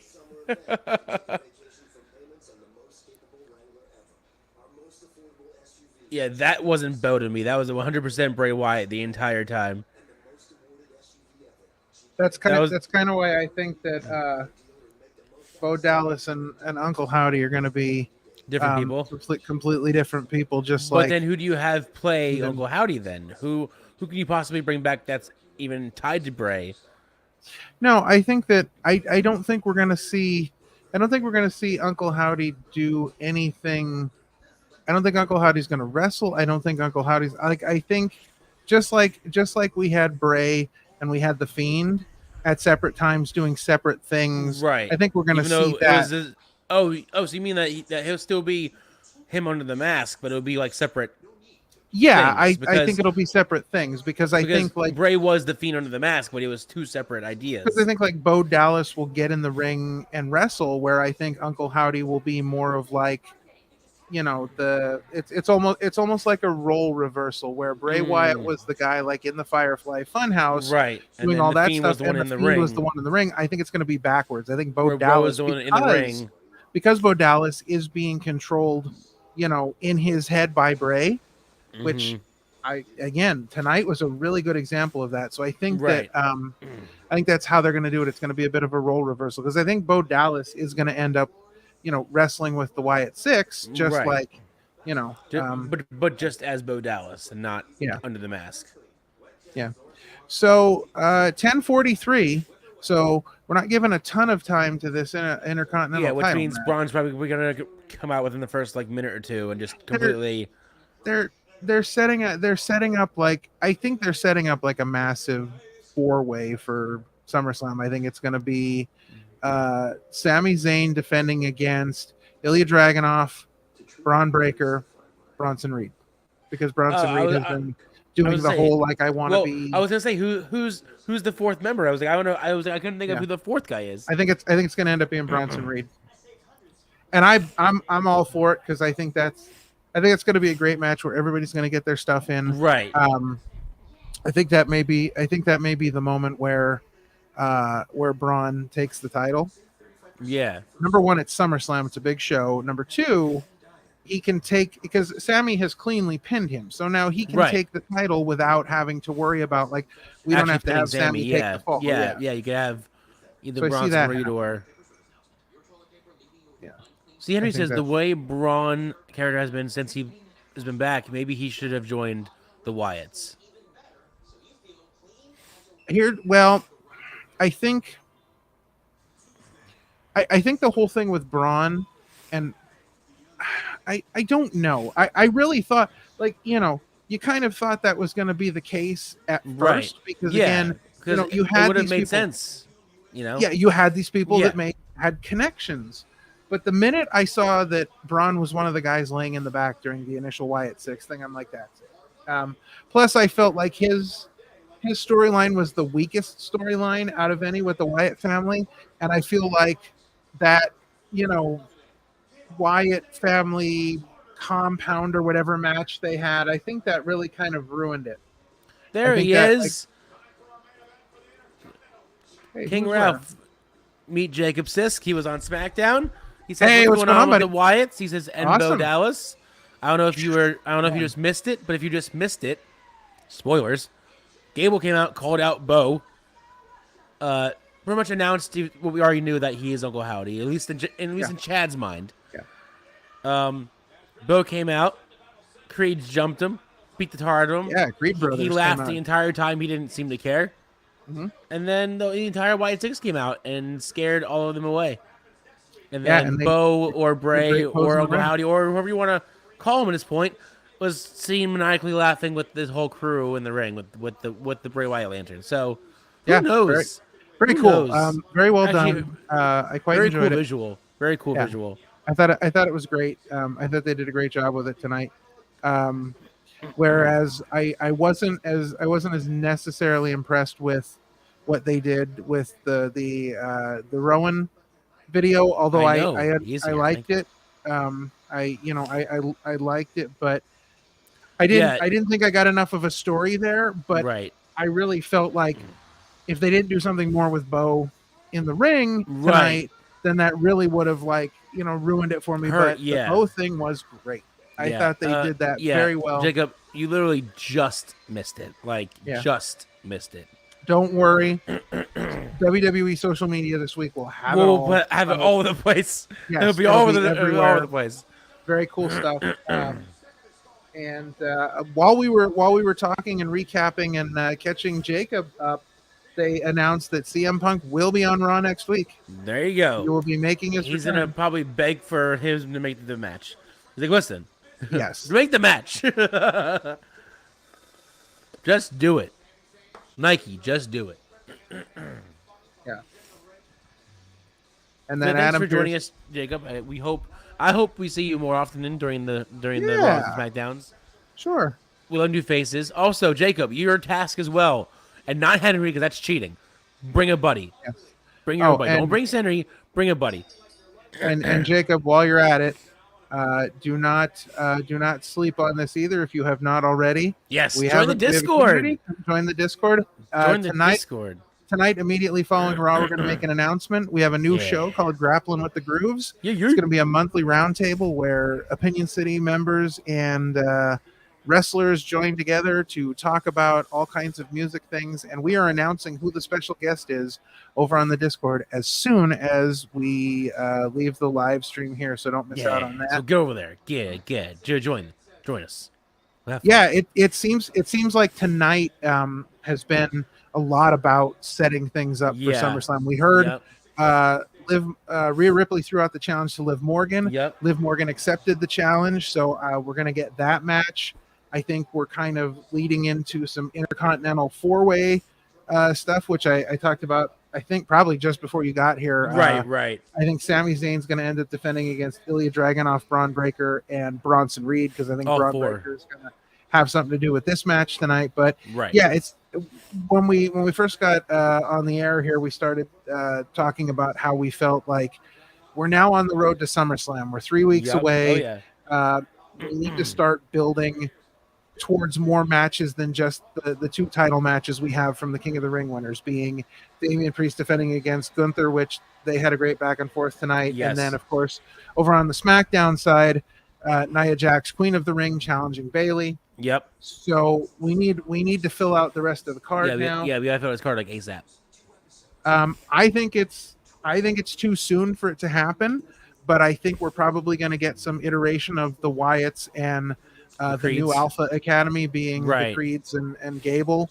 I think that's probably going to be Chad Gable and the Creeds are going to show up thinking they're going to have a match, and the Wyatt Six are just going to come out and scare the crap out of them again, which I would be fine with, because I would be fine with that. Or since we are doing this whole Bo thing, I would even be okay with if they did the match, but it was just Rowan, Loomis, and Gacy, whereas Bo was not even involved in the match. He's like, I'm just like the Bray Wyatt where he doesn't need to be there. He sends his family to have his back instead. I think it's too soon for them to get in the ring, especially if we're going to be doing this thing where we're introducing characters through stories and stuff. I think we got to do a little more building for that. Plus, I think the Wyatt Six would be better in tune for some sort of Survivor Series match, whether they bring back a War Games again or they do just a traditional, Survivor Series match. I think they'd be more tuned for that.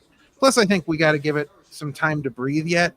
It also seems as though tonight they set up, I think we're going to see eventually, because again, we had a beat down by Sonya Deville's new group with Zoe Stark and Shayna Baszler. And I think eventually we're going to get those three against Damage Control at SummerSlam.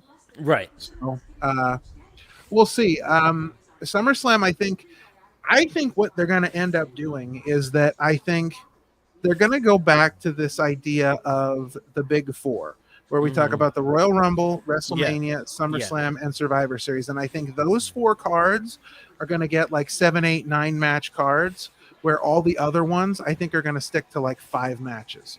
Well, which I think this is is smart. the last year that SummerSlam is going to be one day, because starting next year we're going to have Mania 2 nights, SummerSlam 2 nights. Yeah, who knows? But I think they're gonna. I mean, I think they're gonna kind of, even though we're like, I think Royal Rumble, SummerSlam this year, because I think Royal Rumble will probably go 2 nights at some point too. I don't know. I was just gonna say, if you're talking about bringing back the Big Four, they could have the Big Four be the 2-nighters, and then the rest of them just be 1 night. Yeah, the only thing I don't see Survivor Series going 2 nights, but we'll see. It could, in a way, do that, because then you could have 2 different War Games matches and the show night 1, night 2. Yeah, I just don't. I don't think SummerSlam I don't think Survivor Series gets as much hype as it used to, and I don't think they're invested in it as much as they used to be. I would love to see them bring back, and screw War Games. I would love to see them bring back the traditional Survivor Series matches. Like, just have the whole pay-per-view be Survivor Series matches. That you're gonna have enough talent, you're gonna have enough teams, right? And honestly, like, yeah, if they're gonna bring back the traditional Survivor Series format, right, they're not gonna be able to do that for 2 nights, because to put on 2 nights of that, but that could be a way that they make it feel extra special and still keep it 1 night. Right. So, Jacob, I'm assuming it's going to be 2 parts, but part 1 says, what if Roman returns at SummerSlam, starts feud with Solo, ride that rivalry into the Rumble where they settle it, who's the head of the table, and then The Rock comes out after the match and says, hell no, I'm the High Chief, and sets up Roman versus Rock for Mania. Meanwhile, Cody and Randy start a feud before the Rumble, and it's Cody versus Randy Orton for the title, and then in the Rumble, Randy wins. Later that night, Cena wins the Rumble and chooses to face Randy for the Universal title at Mania, and wins to become 17-time champion and rides off into the sunset. Woo! Well, Jacob, that was a lot. That would be interesting, except Cena has already said that he's sticking around till December. He said that would not be year. That would not be his last match. That would just be his last WrestleMania match. A lot to unpack there. I don't think it's out of the realm of possibility to see Roman return at SummerSlam somehow. Right. What I'm thinking is, where this goes, I think, is that they end up riding this until Survivor Series, where I think we will get some type of bloodline versus bloodline, right? Because Jimmy's going to be ready to come back soon. Yep. They said he's ready to come back soon. But I also see, in the back of my mind, I still see Paul Heyman coming back with Roman and not coming back with Roman. I think he's bringing back up. I would not be honestly surprised to see him come back with Brock. Right. I would not be surprised, because think about this. I mean, you want to talk about a huge matchup, because I think The Rock is going to come back and actually side with Solo, because I think because Paul Heyman and Roman Reigns walked away from The Rock at WrestleMania. They left him hanging, high and dry. there was, I mean, The Rock looked visibly pissed. So I think The Rock's going to Right. come back and side with Solo. But think about like some iteration of what that bloodline would look like against Roman, Brock, and CM Punk. All Oh, famous Jesus. guys. Think about it. Right. You want to talk about like if you're going to make a show big? Oh shit, that would make a show freaking huge. I mean, think about it. Like they don't even have to show Paul Heyman or Brock. They just have to announce the match. Right. They just had to book when it. Survivor Series shows up, Roman comes out first. Nobody. Right. Nobody. CM Punk comes out next. Still nobody. Then Right. have Paul Heyman and Brock Lesnar come out. Like Right. just putting that in the minds of wrestling fans and Right. then actually letting it happen, that's going to make wrestling fans' minds explode. Right. I mean, there's a lot of working parts here, but the thing is, there's so many possibilities. Like, Yeah. for many whatever, options. for whatever they've done with this bloodline, and honestly, I think that Solo Sikoa has looked weak from the beginning. I don't think Solo Sikoa ever has like really fully stepped into the role as quote unquote head of the table.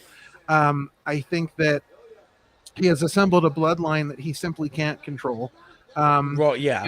Tonga Loa has done nothing yet, but I'm waiting for the moment when he finally decides to do something because I think he's going to be just as wild as Tama Tonga Patu. Like, so I've thought that since they brought in Tama Tonga because I was like, that guy's a wild man too. Like he's all wild. over the Yeah. place. I know these guys are all like acknowledging Solo, but Jacob They're also Fatu's just unhinged. but Jacob Fatu's acknowledgement of Solo was suspect from the beginning. So I don't know. I think there's so many ways that they could go with this bloodline story. I'm just excited to see where it goes. Yeah, and see, Henry, I said earlier that Survivor Series has been a dud these last few years. Survivor Series has been a dud for a while because they've had like, they've picked like one or two traditional Survivor Series matches, right, and none of them have really lived up.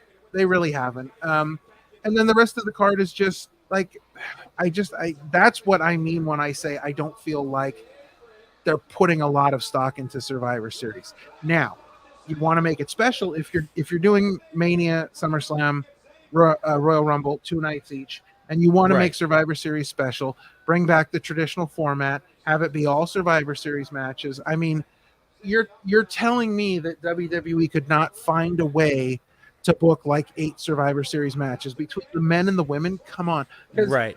Because we've hardly ever had like women's Survivor Series matches. Right. Like the traditional ones have normally been men. So like get some women's traditional get Survivor some Series there. matches. Why not? Get that Why going. not? Let's go. Like really plan that out, and you could do an 8-match card. Oh yeah. I just want to say again, I threw out there, keep the questions coming because like it has been great tonight. The questions have been great. Everything has been guys. great. I love to see the creativity. I love to see what people's minds are thinking and what people are surmising about what could happen. I think it's great. I love it. Yeah. So please keep that up. Make sure you're going over to Chillin with the Bros on Friday night for SmackDown and give them the questions as well.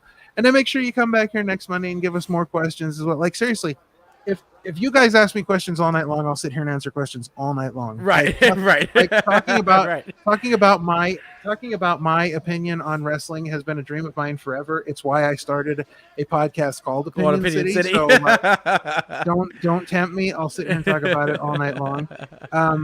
That's I believe WWE has signed their younger brother from New Japan. Yeah, there's a number of signings I think that are happening. It'll be interesting. They're trying to sign as many freaking Fatus as they can. Yeah. They just want all the Fatus. Well, and I think that eventually we're going to start to see. As we knew that was going to happen. But Sisk says, I think the Samoan family in WWE, Rock, Roman, Solo Fatu, needs to settle the question, who is the tribal chief, who is the top dog, the head of the table, the high chief this year, instead of having them fight over the Universal title. Have Cody and Randy feud, Cody and Styles, Cody and Cena, anybody else, even LA Knight. Well, I don't I don't think it's going to be about the title. I think what's going to happen when it comes to the head of the table is I think seriously, all roads lead to WrestleMania 41 and Rock and Roll. I think whatever they do from now until then is going to funnel directly into with that. Right.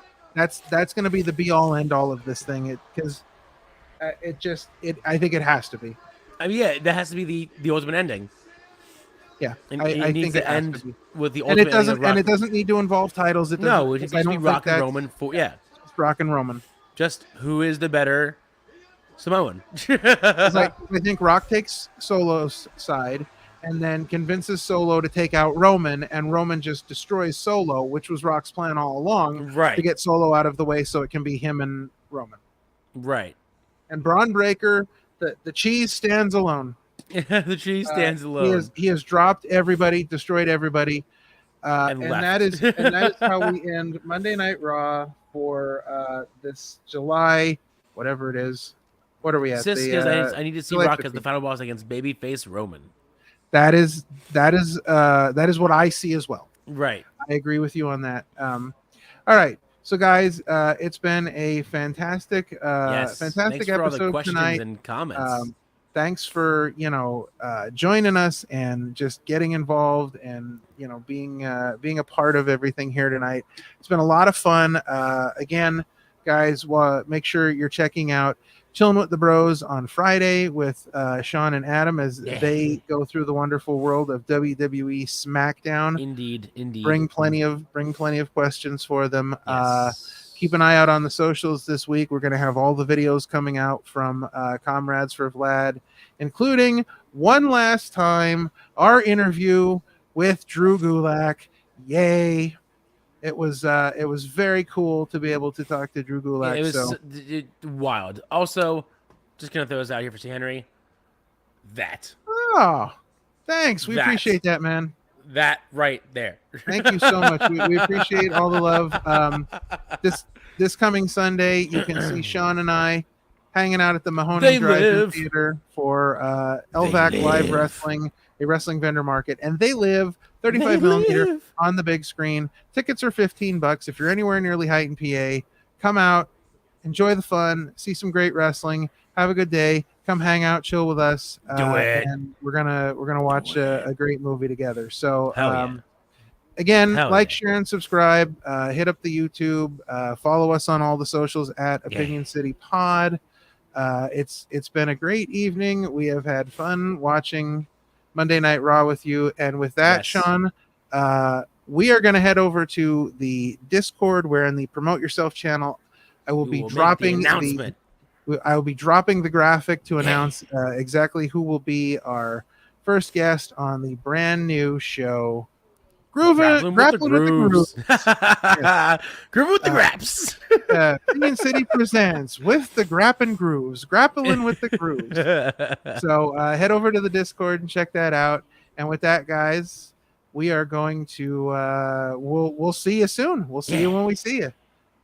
Probably Friday night. Yeah.